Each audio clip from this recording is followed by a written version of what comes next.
तो गाइस कैसे हैं आप सब लोग। रीइंकार्नेटेड के एपिसोड 121 के साथ हाजिर हूं। तो लास्ट एपिसोड के एंड पे हमने देखा था साउची डिवाइन फीनिक्स सिटी के लिए जाने के लिए रेडी हो रहा है क्योंकि 7 नेशन टूर्नामेंट 1 महीने के बाद होने वाला है। साउची सभी लोगों से मिल लेने के बाद इंपीरियल फादर से ब्लू विंड सिटी का बैच ले लेता है क्योंकि इस बार भी वो ब्लू विंड इंपीरियल सिटी को ही रिप्रेजेंट करने वाला है। अगले दिन सुबह सुबह साउची अपनी वाइफ और लिटिल आंटी को बाय बोलता है। वो उनसे कहता है टाइम हो चुका है, अब मुझे जाना होगा। ज़ोरो से कहती है हस्बैंड वहां पर जाने के बाद अपना बहुत ज्यादा ध्यान रखना, अपने स्पेशल बैच को अपने पास ही रखना। यही बैच है जो तुम्हें हमारे इंपीरियल सिटी के साथ जोड़ता है। इसके अलावा अगर कुछ भी होगा तो इसी बैच की मदद से तुम मुझसे बात कर सकते हो। अगर तुम्हें कुछ चाहिए होगा तो इस बैच को यूज करते हुए तुम ब्लैक पगोडा में जा सकते हो। ब्लैक पगोडा में वहां पर तुम्हें काफी कुछ मिलेगा, तुम वहां से अपनी पसंद की चीजें खरीद सकते हो जो भी तुम्हारी जरूरत की होंगी। तो उसे कहता है ठीक है मेरी वाइफ, अब तुम्हें ज्यादा परेशान होने की जरूरत नहीं है। मैं सिर्फ 2 महीनों के लिए जाने वाला हूँ और 2 महीने में वापस आ जाऊंगा। वो जल्दी से लिटिल चांद के ऊपर बैठ जाता है और वहां से उड़ जाता है क्योंकि उसकी लिटिल आंटी काफी ज्यादा घबराई हुई होती है। लिटिल आंटी कहती है मुझे बिल्कुल भी अच्छा फील नहीं हो रहा, मुझे लगता है कि मैं साउची को दोबारा नहीं देख पाऊंगी। यहीं से हमारा next scene divine phoenix city का दिखाया जाता है। डिवाइन फीनिक्स सिटी के एम्परर रूम में जहाँ पर एम्परर होते हैं। एम्परर के पास उनका एक बेटा आता है, वो भी एक प्रिंस है। वो अपने फादर से कहता है इंपीरियल फादर मैं यहाँ पर आपसे बात करने के लिए आया हूँ, मेरे पास 2 चीजें हैं जो मैं आपको बताना चाहता हूँ। फादर उसे कहते हैं चलो जल्दी से बताओ वो कौन सी 2 बातें हैं। तो प्रिंस अपने फादर से कहता है फादर मैं यहाँ पर अपनी फीनिक्स डिवाइन ब्लड लाइन के बारे में बात करने के लिए आया हूँ। 2 साल पहले भी मैंने आपसे इस बारे में बात की थी। 2 साल पहले ह्यूमलिस वर्ल्ड विला में जो टूर्नामेंट हुआ था वहाँ पर एक लड़का जिसका नाम युंची था, वहाँ पर सभी लोगों ने उसे डिवाइन फीनिक्स की फ्लेम्स को यूज करते हुए देखा था। तो फादर उसे कहते हैं तुम्हें अब इस बारे में क्या बात करनी है, तुमने खुद ही तो मुझे बताया था कि 2 साल पहले जिसने फीनिक्स फ्लेम्स को यूज किया था वो लड़का मर चुका है। अपने फादर से कहता हाँ मुझे भी यही लगा था कि वो 2 साल पहले मर गया है क्योंकि वो ह्यूमनली डिवाइन फीनिक्स सिटी की जो बड़ी तलवार वाली सील है उसके नीचे एक डीमन के साथ कैद हो गया था, लेकिन उससे 1.5 महीने के बाद वहाँ से जिंदा बाहर आ गया और पहले से ज्यादा स्ट्रॉन्ग हो चुका है। ताकि मैं उस लड़के को मरवाना चाहता था, इसी वजह से मैंने इंपीरियल सिटी में उसके शादी वाले दिन अपने 13 प्रिंस को भेजा था। मैंने अपने ब्रदर को वहाँ पर भेजा ताकि वो उसको मार सके। फिर वो 7th नेशन के टूर्नामेंट के लिए उनको इन्विटेशन देने के लिए गया था, लेकिन हमारा 13 प्रिंस वहाँ पर बहुत ही बुरी तरह से हारा और वहाँ से बहुत ही बुरी तरह से पिटने के बाद वहाँ से वापस आया। मुझे बात सुनते ही बहुत ज्यादा गुस्सा हो जाती है और कहते हैं ऐसा कैसे हो सकता है, उन कमीने लोगों के पास हमारी डिवाइन फीनिक्स फ्लेम्स की ब्लड लाइन पावर कैसे हो सकती है। ये पावर तो हमारी रॉयल फैमिली के पास है और ये सबसे ज्यादा पावरफुल हमारे डिवाइन फीनिक्स सिटी वालों के पास है। अपनी डिवाइन फ्लेम्स को यूज करते हुए हमारे 13 प्रिंस को कैसे हरा सकता है। प्रिंस फादर से कहता है जिस दिन साउची की वेडिंग थी उसी दिन 13 प्रिंस वहाँ पर गया था और उसने साउची से फ्लेम्स के बारे में बात की थी, लेकिन वो सभी लोग उसके ऊपर अटैक करने लग गए। यहाँ तक कि ब्लू विंड इंपीरियल पैलेस के जो एम्परर थे उन्होंने भी साथ मिलकर बहुत सारे एल्डर्स को ऑर्डर दिया और सभी लोगों ने मिलकर 13 प्रिंस के ऊपर अटैक किया। की हालत बहुत ज्यादा बुरी कर दी, जिसकी वजह से वो अपने एल्डर्स के साथ जख्मी हालत में वहाँ से वापस आया था। वो प्रिंस सोच रहा था अब जबकि मैं यहाँ पर उस लड़के साउची को फंसा रहा हूँ तो उसके साथ साथ क्यों ना ब्लू विंड इंपीरियल फैमिली वालों को भी फंसाया जाए। उन लोगों ने भी हमारे साथ बिल्कुल भी अच्छा नहीं किया। फिर ये बात सुनते ही और भी गुस्सा हो जाती है और कहते हैं यहाँ पर क्या बकवास चल रही है, क्या ब्लू विंड इंपीरियल सिटी वालों की हिम्मत इतनी ज्यादा बढ़ गई है कि वो हमारे प्रिंस के ऊपर अटैक कर सकते हैं। अपने फादर से कहता है फादर आपको ज्यादा गुस्सा होने की जरूरत नहीं है, मैंने सुना है कि वो लड़का युंची इस बार की 7th नेशन टूर्नामेंट में हिस्सा लेने के लिए आ रहा है और वो ब्लू विंड इंपीरियल सिटी को ही रिप्रेजेंट करेगा। इसी टूर्नामेंट के दौरान ही कोई मौका ढूंढना होगा उस लड़के को जान से मारने का ताकि हम लोग अपना बदला ले सकें। पर गुस्से के साथ कहते हैं पहले तो मैं in blue wind imperial city वालों को छोड़ने वाला था, लेकिन अब मैं ऐसा बिल्कुल भी नहीं करूंगा। मुझे ब्लू विंड इंपीरियल सिटी वालों को सबक सिखाना पड़ेगा, इनके पूरे कंट्री को ही बर्बाद कर दूंगा। इस अपने फादर से कहता है फादर मैंने आपसे कहा था कि मुझे आपसे 2 बातें करनी है। तो दूसरी बात यह है कि मैंने सुना है कि इस बार के 7th रैंकिंग टूर्नामेंट में हर बड़ी सैक्रेड ग्राउंड से भी यहाँ पर लोग आने वाले हैं, वो भी अपने डिसाइपल्स को यहाँ पर भेजने वाले हैं। एम्परर से कहते हैं क्या वाकई में 4 बड़े सैक्रेड ग्राउंड से लोग यहाँ पर आने वाले हैं, कहीं ऐसा तो नहीं है कि उन 4 बड़े सैक्रेड ग्राउंड्स के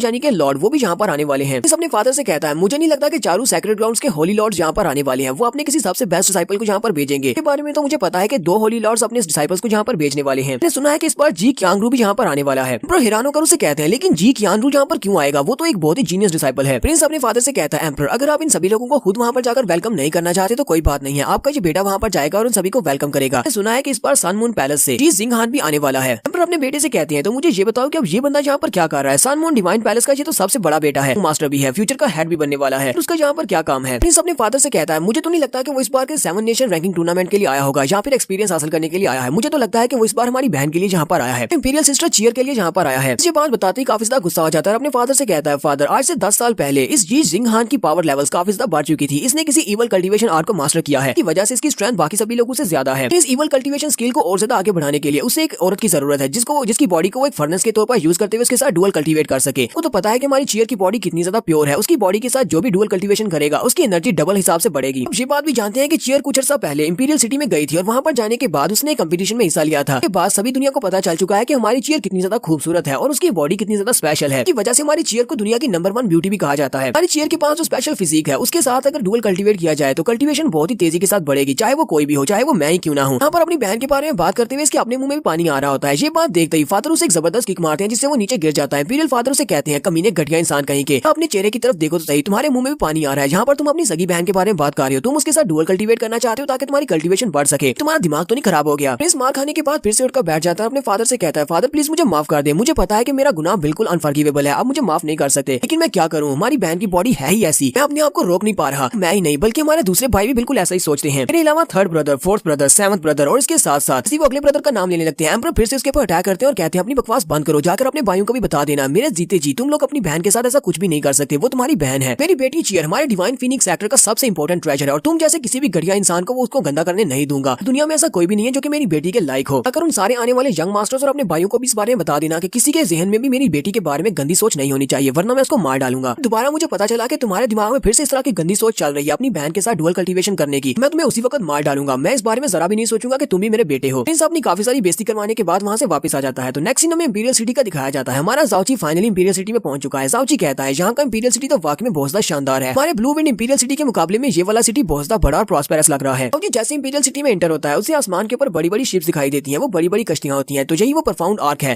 टूर्नामेंट को जीतने वाले टॉप 3 रैंकिंग वाले स्टूडेंट्स को इसमें से एक आर्क के अंदर जाने का मौका मिलेगा। जी कहता है ये क्या चीज है। मोली उसे कहती है देखकर तो ये एक बड़ी सी आर्क लग रही है। जी कहता है मैंने भी सुना था उस प्रिंस ने कहा था कि टूर्नामेंट को जीतने पर हमें एक बड़ी सी आर्क में जाने का मौका मिलेगा जहाँ पर से हमें ट्रेजर्स मिल सकते हैं। उन्होंने कहा था कि ये वाली आर्क हमारे इंपीरियल सिटी से भी ज्यादा बड़ी है, लेकिन दिखने में तो इतनी ज्यादा बड़ी दिखाई नहीं दे रही। उसे कहती है क्या तुम्हें जरा भी अंदाजा है इस आर्क यानी इस कश्ती का साइज कितना बड़ा है। ये 20,000 फीट ऊंची है। ये कितनी ज्यादा बड़ी होगी तुम इसका अंदाजा लगा सकते हो। प्लीज ज़ाओची से कहती है लेकिन ये वाली डिवाइन आर्क मुझे काफी ज्यादा अजीब लग रही है। आसमान के अंदर उड़ रही है, लेकिन ये उड़ कैसे रही है। इसके अंदर तो जरा भी एनर्जी महसूस नहीं हो रही। पता नहीं कौन से ओरा के साथ ये उड़ रही है, मुझे बिल्कुल भी एनर्जी सेंस नहीं हो रही। ज़ाओची कहता है मोली क्या तुम भी इसके अंदर से एनर्जी को बहता हुआ महसूस नहीं कर पा रही। मैं भी महसूस नहीं कर पा रहा। वजह से लगता है कि वाकई में बहुत ज्यादा अजीब है। मैं इसके राज को देखना पड़ेगा कि आखिर हवा में उड़ कैसे रही है। प्लीज ज़ाओची से कहती है मैं चाहती हूँ कि तुम इस बार के टूर्नामेंट में टॉप 3 की रैंकिंग्स को हासिल करो ताकि तुम्हें इस कश्ती के अंदर जाने का मौका मिले। एक बार तुम इस जहाज के अंदर चले गए तो वहाँ पर जाकर देखेंगे कि आखिर ये कश्ती हवा में उड़ कैसे रही है और इसके अंदर ऐसा कौन सा खजाना छुपा हुआ है। जानना चाहती हूँ कि इसके अंदर क्या है। अब तुम्हें मेरे लिए करना होगा। अब जी मोली से कहता है मोली तुम्हें इस बारे में परेशान होने की जरूरत नहीं है, मैं इस बार भी वर्स्ट की रैंकिंग को ही हासिल करने वाला हूँ। गेम स्टार्ट होने में काफी वक्त है, तकरीबन 15 दिन बचे हैं। इसी वजह से मैं जल्दी आया हूँ ताकि मैं इंपीरियल सिटी में फीनिक्स सिटी के बारे में इन्फॉर्मेशन हासिल कर सकूँ। चलो जल्दी से इन्फॉर्मेशन को गैदर करना स्टार्ट करते हैं। सबसे पहले तो हमें यहाँ के ब्लैक पगोडा में जाना होगा कि वहाँ से जाकर मैं कुछ अपने लिए चीजें खरीद सकूँ। यहाँ से हमारे ब्लैक पगोडा का सीन दिखाया जाता है। ब्लैक पगोडा एक बड़ा सा टावर होता है जिसके ऊपर बहुत सारे रूम्स होते हैं और हर रूम के ऊपर हर लेवल की चीजें बेची जाती हैं। जितना ज्यादा हायर आप जाएंगे उतनी ज्यादा कीमती चीजें होंगी। ज़ाओची ब्लैक पगोडा के बाहर पहुंच जाता है। ज़ाओची कहता है मैं सही जगह के ऊपर ही पहुंचा हूँ। ब्लैक पगोडा तो काफी ज्यादा बड़ा है। मैं जानना चाहता हूँ कि यहाँ के ब्लैक पगोडा का लीडर कौन है जिसने इतने बड़े इंपीरियल सिटी के अंदर अपना ब्लैक पगोडा बनाया हुआ है। यहाँ पर वो लोग बहुत बड़े बिजनेस को संभाल रहे हैं। सब कुछ सिर्फ और सिर्फ पैसे के साथ नहीं संभाला जा सकता। लगता है कि यहाँ का एल्डर बहुत ज्यादा पावरफुल है। इस ब्लैक पगोडा में एंटर होने के लिए एक बड़ी सी फॉर्मेशन होती है जहाँ पर बाहर क्रिस्टल्स पड़े होते हैं और उन क्रिस्टल्स के रास्ते से ही अंदर जाया जा सकता है। तो वहाँ पर पहले से बहुत सारे लोग मौजूद होते हैं। वो सभी लोग इस प्रोसीजर के बारे में बताते हैं कि यहाँ पर एंटर कैसे होते हैं। तो कहते हैं इस ब्लैक पगोडा में अंदर जाने के लिए इस फॉर्मेशन को पार करना पड़ता है जहाँ पर इन क्रिस्टल्स के ऊपर अटैक किया जाता है। अगर हम लोग इनके ऊपर अटैक करते हैं तो ये क्रिस्टल्स हमारी स्ट्रेंथ को आंकते हैं। तो वही लोग इस ब्लैक पगोडा के अंदर जा सकते हैं जो लोग क्रिस्टल को पंच करने के बाद जहाँ पर अपनी स्ट्रेंथ के साथ किसी कलर को शो करवा पाएंगे। यानी कि जो भी इस क्रिस्टल को पंच मारता है उस पंच के साथ इस क्रिस्टल के अंदर से कलर निकलता है, एक रोशनी निकलती है। पंच मारने वाले के बारे में उसकी स्ट्रेंथ, उसकी फिजिकल एबिलिटीज और उसकी पावर के बारे में अंदाजा लगाया जा सकता है कि उसके पास कितनी पावर है और उसी के हिसाब से उसे फ्लोर्स के ऊपर ट्रांसफर कर दिया जाता है। यहाँ पर सबसे लो कलर रेड कलर है जबकि सबसे हाई कलर पर्पल कलर है। यहाँ पर एक लड़के को भी दिखाते हैं। एक लड़का जाकर उस क्रिस्टल के ऊपर पंच मारता है, लेकिन जैसे वो क्रिस्टल पर पंच मारता है वो पीछे की तरफ गिर जाता है और काफी जख्मी भी हो जाता है। तो उसके पंच के साथ कुछ भी नहीं होता। वो लड़का खुद भी हैरान होता है और कहता है मैं इतना ज्यादा स्ट्रॉन्ग हूँ फिर भी मैं अपने पंच के साथ इसके एक कलर को भी एक्टिवेट नहीं कर पाया। यहाँ तक सबसे लोएस्ट कलर रेड कलर को भी एक्टिवेट नहीं कर पाया। यानी यहाँ पर इस फॉर्मेशन को पार करके कौन से लोग अंदर जा पाएंगे। यहीं पर हम लोग अपनी एपिसोड 121 का एंड करेंगे। नेक्स्ट एपिसोड में देखेंगे कि हमारा ज़ाओची क्रिस्टल को पंच करने के बाद कौन सा कलर शो करवाएगा और उसे कौन से फ्लोर के ऊपर जाने का मौका मिलेगा। एपिसोड की एक्सप्लेनेशन अच्छी लगी हो तो कमेंट करके जरूर बताइएगा। चैनल को सब्सक्राइब कर दें, वीडियो को लाइक और शेयर कर दें। शुक्रिया।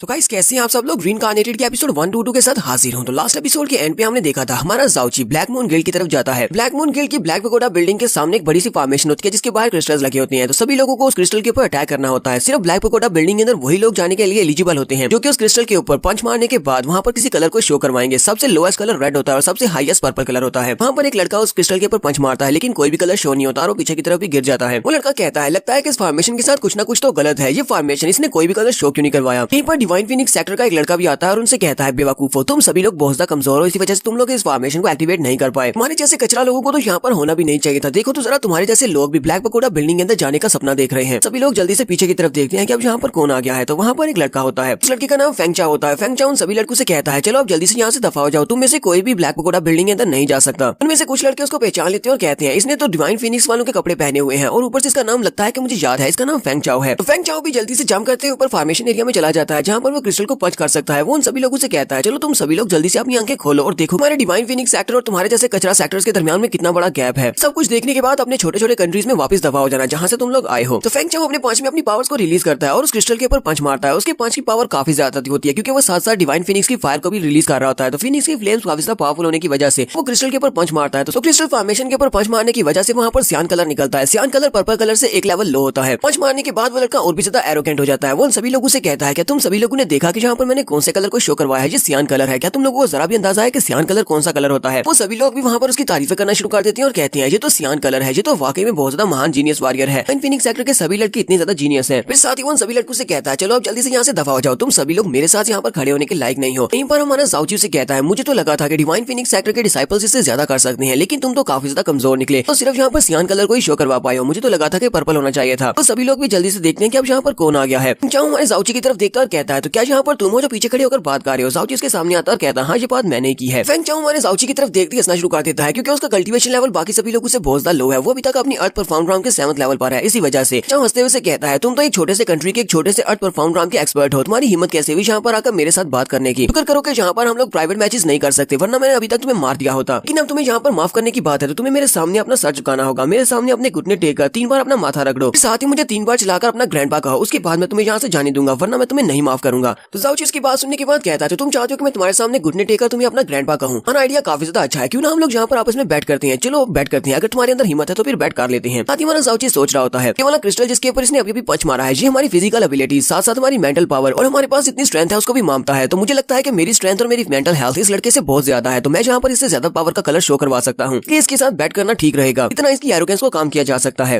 फेंग चाओ हमारे जाओची से कहता है तो तुम यहाँ पर मेरे साथ बैट करना चाहते हो, तुमने कहा कि मेरे अंदर अगर हिम्मत है, हाँ मेरे अंदर बहुत ज्यादा हिम्मत है, चलो ठीक है आओ और आके इसकी क्रिस्टल के ऊपर पंच मारो। अगर तुम इस क्रिस्टल को पंच मारते हो और तुम्हारा कलर सियान से भी ज्यादा हाई लेवल का आता है, फिर मैं तुम्हारे सामने 10,000 बार अपने घुटने टेकूंगा और फिर तुम्हें 1000 बार अपना ग्रैंडपा कहूंगा। तो मुझे बताओ क्या तुम्हें अब ये वाली बैट मंजूर है या नहीं? और उसे कहता हाँ मुझे ये वाली बैट मंजूर है, ये तो काफी ज्यादा अच्छी है, लेकिन इस बैट को यहाँ पर वैलिडेट करने के लिए हमें किसी न किसी एल्डर की जरूरत पड़ेगी। कहीं ऐसा ना हो कि मैं बैट को जीत जाऊं और उसके बाद तुम इस बात को मानो ही ना कि तुमने जहाँ पर बैट की थी। ऐसा रहेगा हम लोग ब्लैक मून गिल्ड के पकोड़ा के 7th फ्लोर के ऊपर जो एल्डर खड़े हमको देख रहे हैं उसको इस बात का गवाह बना लेते हैं कि हमने यहाँ पर बैटिंग की है। पकोड़ा के 7th फ्लोर के ऊपर वाकई में एक एल्डर खड़े होते हैं, सब कुछ देख रहे होते हैं। वो कहते हैं इस लड़के ने मुझे नीचे से ही सेंस कर लिया, ऐसा कैसे हो सकता है? ये लड़का तो वाकई में जीनियस लगता है, मुझे इस लड़के में और ज्यादा इंटरेस्ट हो रही है। फेंग चाओ हमारे जाओची से कहता है बकवास बंद करो, तुम हमारे पकोड़ा के अंदर कैसे देख सकते हो? मुझे तो वहाँ पर कुछ भी सेंस नहीं हो रहा, वहाँ पर कोई भी एल्डर नहीं है और वैसे भी ब्लैक पकोड़ा के अंदर से कोई भी किसी को सेंस नहीं कर सकता। तो बस यहाँ पर ऐसी लंबी लंबी छोड़े हो, तुम बस बकवास कर रहे हो और कुछ भी नहीं है। तुम्हारा जाओची जल्दी से जंप करते हुए क्रिस्टल प्लेटफॉर्म के ऊपर आ जाता है ताकि वो क्रिस्टल के ऊपर पंच मार सके। फेंग चाओ उनसे कहता है चलो अब जल्दी करो, तो जाओची कहता है चलो ठीक है अब मैं करने वाला हूँ। जाओची वहीं पर खड़े होकर एक लंबी सांस लेता है, फिर साथ ही वो अपनी पावर्स को गैदर करता है। जाओची अपनी काफी सारी पावर्स को गैदर करता है, जैसे वो अपनी पावर्स को रिलीज करता है पंच मारने के लिए फेंग चाओ को भी इस बात में समझ आ जाती है। फेंग चाओ कहता है इसकी पावर्स तो वाकई में बहुत ज्यादा है, तो जाओची इस क्रिस्टल के ऊपर पंच मार देता है। जैसे वो क्रिस्टल पर पंच मारता है तो वहाँ पर पर्पल कलर शो होता है, ये देखकर बाकी के सभी लोग भी बहुत ज्यादा हैरान हो जाते हैं। फेंग चाओ कहता है ऐसा पॉसिबल नहीं है, इसने पंच मारकर पर्पल कलर को शो करवाया है। 7th फ्लोर के ऊपर जो मास्टर होते हैं वो भी बहुत ज्यादा हैरान होते हैं। वो मास्टर कहते हैं ये लड़का सिर्फ और सिर्फ अर्थ परफॉर्म राउंड में है, लेकिन इसने यहाँ पर जिस स्ट्रेंथ को शो करवाया वो तो एम्परर परफॉर्म राउंड की है। तो जाओची ने क्योंकि इस बैट को जीत लिया है, तो जाओची पंच मारने के बाद चाओ नैन से कहता है चाओ नैन चलो जल्दी से आप मेरे सामने घुटने टेको और मुझे 100 बार ग्रैंडपा कहो कि अब मैं इस शर्त को जीत चुका हूँ, तुम अभी तक वहाँ पर खड़े खड़े क्या कर रहे हो? फेंग चाओ अब अपनी हार को मानने को तैयार नहीं है। वो हमारे जाओची से कहता है ऐसा कैसे हो सकता है, तुम तो सिर्फ एक अर्थ परफॉर्म राउंड के एक्सपर्ट हो, तुम इसके ऊपर से पर्पल कलर कैसे शो करवा सकती हो? मुझे लगता है कि इस क्रिस्टल फॉर्मेशन के साथ कोई गड़बड़ है, ये क्रिस्टल फॉर्मेशन खराब है, वरना ऐसे कैसे हो सकता है कि तुम्हारे जैसा एक कमजोर एक्सपर्ट इस क्रिस्टल फॉर्मेशन के अंदर से पर्पल कलर को शो करवा सके। ये बात सुनते ही वो एल्डर ऊपर से उस लड़के से कहते हैं फेंग चाओ क्या तुम्हें वाकई में लगता है कि तुम हमारे ब्लैक मून गिल्ड की क्रिस्टल फॉर्मेशन के ऊपर सवाल उठा सकते हो? तुम जहाँ पर इस बैट को हार चुके हो इसका मतलब तुम हार चुके हो, क्योंकि मैं जहाँ पर इस बात का गवाह हूँ, मैं तुम दोनों की बैटिंग को देख रहा था। अगर तुम्हारा मास्टर फेंग जुनजी भी यहाँ पर होता तो मुझे नहीं लगता कि वो भी यहाँ पर ब्लैक पकोड़ा की इस रे फॉर्मेशन के खिलाफ इस तरह बात कर सकता था। वो मास्टर ऊपर से अपने प्रेशर को रिलीज कर रही होती है, उनका प्रेशर काफी ज्यादा होता है। फेंग चाओ वहीं पर ग्राउंड के ऊपर बैठ जाता है, उसके ऊपर बहुत ज्यादा प्रेशर पड़ रहा होता है। फेंग चाओ उनसे कहता है एल्डर पर्पल प्लीज मुझे माफ कर दे, वो मकसद नहीं था, मैं आपकी ब्लैक पकोड़ा की क्रिस्टल फॉर्मेशन के ऊपर सवाल नहीं उठा रहा, मैं तो बस इस लड़के की वजह से हैरान हूं, उसने यहाँ पर किसी न किसी ट्रिक को यूज किया है। 7th एल्डर उसे कहते हैं क्या तुम्हें लगता है कि मैंने यहाँ पर कुछ गलत सुना है? तुमने अभी भी क्रिस्टल फॉर्मेशन के बारे में बात की है। फेंग चाओ उनसे कहता है प्लीज शांत हो जाए, प्लीज शांत हो जाए, कुछ यहाँ पर ज्यादा गुस्सा होने की जरूरत नहीं है, मैं इस बारे में माफी मांग लेता हूँ। हमारा जाओची सीनियर एल्डर से कहता है सीनियर एल्डर आपका बहुत बहुत शुक्रिया, आपने यहाँ पर सच्चाई का साथ दिया है, मुझे इस बात से बहुत ज्यादा खुशी हुई है। मास्टर जाओची से कहते हैं अब जबकि तुमने यहाँ पर इस बैट को स्टार्ट करने से पहले मुझे गवाह बनाया था, तो फिर मुझे तो यहाँ पर तुम्हारा गवाह बन के गवाही देनी थी, लेकिन मुझे लगता है कि तुम्हें यहाँ पर अपनी बैट को भूल जाना चाहिए, वरना तुम बहुत बड़ी मुश्किल में पड़ जाओगे, तो तुम्हें कुछ भी फायदा नहीं होने वाला। जाओची एल्डर से कहता है ठीक है एल्डर, मैं आपकी इस बात को मान लेता हूँ, जबकि आपने कह दिया है तो फिर ठीक है, मैं इस लड़के को माफ कर देता हूँ, मैं इसको यहाँ पर सर झुकाने पर और ग्रैंडपा कहने पर मजबूर नहीं करता। लेकिन जाओची फेंग चाओ से कहता है चलो ठीक है, तुम्हें ये सब कुछ करने की जरूरत नहीं है, लेकिन अपने फिनिक्स सिटी के जो कपड़े हैं वो उतार दो, के बाद तुम यहाँ से जा सकते हो। फेंग चाओ वहाँ पर अपने रोब को उतार देता है जो कि डिवाइन फिनिक्स सिटी की तरफ से स्टूडेंट होने की निशानी है। वो अपने रोब को उतारता है और अपनी कमीज उतारकर वहाँ से चला जाता है। जाओची से कहता है ये तुमने बहुत ही बुरा किया है, इस बात को इतनी आसानी से नहीं भूलूंगा। जब भी कभी तुम मुझे बाहर मिलोगे मैं तुम्हें बहुत ही बुरी और दर्दनाक मौत दूंगा। कि हमारा जाओची से कहता है मेरा भी तुम्हारे बारे में कुछ ऐसा ही ख्याल है। तो फेंग चाओ के वहाँ से चले जाने के बाद हमारा जाओची वहीं पर खड़ा होता है। जाओची कहता है तो लगता है किसी क्रिस्टल फॉर्मेशन के ओपन होने के बाद मैं इसी रास्ते से अंदर जा सकता हूँ। तो वो उस क्रिस्टल के पास जो पोर्टल ओपन होता है पर्पल कलर का, उस पर्पल कलर के पोर्टल के अंदर चला जाता है। जैसे जाओची उसके अंदर जाता है तो उसके अंदर एक बड़ा सा गार्डन होता है। वो गार्डन भी काफी ज्यादा खूबसूरत होता है। वहाँ पर सामने 3 लड़कियां खड़ी होती हैं। जाओची उन लड़कियों को देखकर काफी हैरान होता है। वो लड़कियां उनसे कहती हैं डियर गेस्ट, हम लोग आपको यहाँ पर ब्लैक मून कॉमर्स चैम्बर में आपको वेलकम कहते हैं। अगर आपको कुछ भी चाहिए तो आप हमसे बात कर सकते हैं, हम आपको वो चीज प्रोवाइड करेंगे। आपको जरा भी हिचकिचाने की जरूरत नहीं है, हम लोग यहाँ पर काम करती हैं। जाओची कहता है ये सभी लड़कियां स्पिरिट परफॉर्म ड्रामे हैं और इन सभी लड़कियों को यहाँ पर मेड के तौर पर रखा हुआ है। लगता है कि ये वाली ब्लैक पगोडा की बिल्डिंग वाकई में बहुत ज्यादा अजीब है। यहाँ का जो मास्टर है वो बहुत ज्यादा पावरफुल लगता है। तो जाओची उन लड़कियों से कहता है मुझे एल्डर पर्पल से मिलना है जो कि इस पगोडा की 7th बिल्डिंग के ऊपर रहते हैं, तो मुझे एल्डर के पास लेकर जा सकती हो। वो लड़कियां उनसे कहती है हाँ क्यों नहीं मास्टर, प्लीज हमारे साथ आओ, हम तुम्हें एल्डर के पास लेकर चलती हैं। और वो लड़कियां आगे आगे चलती हैं जबकि हमारा जाओची उनके पीछे पीछे चल रहा होता है। फिर देर के बाद वो लड़कियां जाओची को एल्डर के पास पहुंचा देती हैं। जाओची और वो एल्डर वो दोनों एक ही टेबल पर बैठे होते हैं। एल्डर जाओची की तरफ देखते हैं और कहते हैं तुम आइस पर फाउंड एनर्जी को यूज कर रहे हो अपनी फिनिक्स फ्लेम्स को हाइड करने के लिए। हमारी बॉडी तो वाकई में बहुत ज्यादा ग्रेट है, तुम्हारे पास एक ही टाइम पर 2 तरह की पावर्स है। हमारे जैसे जीनियस को मैंने पहले कभी नहीं देखा, इसी वजह से तुम अर्थ पर फाउंड ड्रामे होते हुए भी हमारे क्रिस्टल के ऊपर पर्पल कलर को शो करवा पाए हो। उनसे कहता है एल्डर आपका बहुत बहुत शुक्रिया मेरी इतनी ज्यादा तारीफ करने के लिए। एल्डर जाओची से कहते हैं मैं इस बारे में जरा भी नोटिस नहीं कर पाता अगर मैंने अपनी फुल पावर को यूज करते हुए तुम्हारी बॉडी को स्कैन नहीं किया होता। वाकई में बहुत ही अच्छे से अपनी फिनिक्स फ्लेम्स को अपनी बॉडी के अंदर छुपाया हुआ है। तुम वाकई में नहीं चाहते कि लोगों को इस बारे में पता चले कि तुम्हारे पास फिनिक्स फ्लेम्स हैं। साथ ही एल्डर जाओची से कहते हैं चलो ठीक है तुम्हारे बारे में बात करना बंद करते हैं, मुझे ये बताओ अब जबकि तुम ब्लैक पगोडा बिल्डिंग में आए हो तो तुम्हें कुछ स्पेशली चाहिए होगा। मुझे बताओ कि तुम्हें क्या चाहिए, जो हो सका मैं तुम्हारे लिए करूंगा और चीज को ढूंढ कर दूंगा। तो जाओची एल्डर से कहता है मुझे आपसे एक क्रिस्टल चाहिए और उसके साथ साथ मुझे एक फिनिक्स सनफ्लावर चाहिए। जो दोनों ही काफी ज्यादा स्पेशल चीजें हैं। तो यहाँ पर हम लोग अपनी एपिसोड 122 का एंड करेंगे। एपिसोड की एक्सप्लेनेशन अच्छी लगी हो तो कमेंट करके जरूर बताइएगा। चैनल को सब्सक्राइब कर दे, वीडियो को लाइक और शेयर कर दे। शुक्रिया।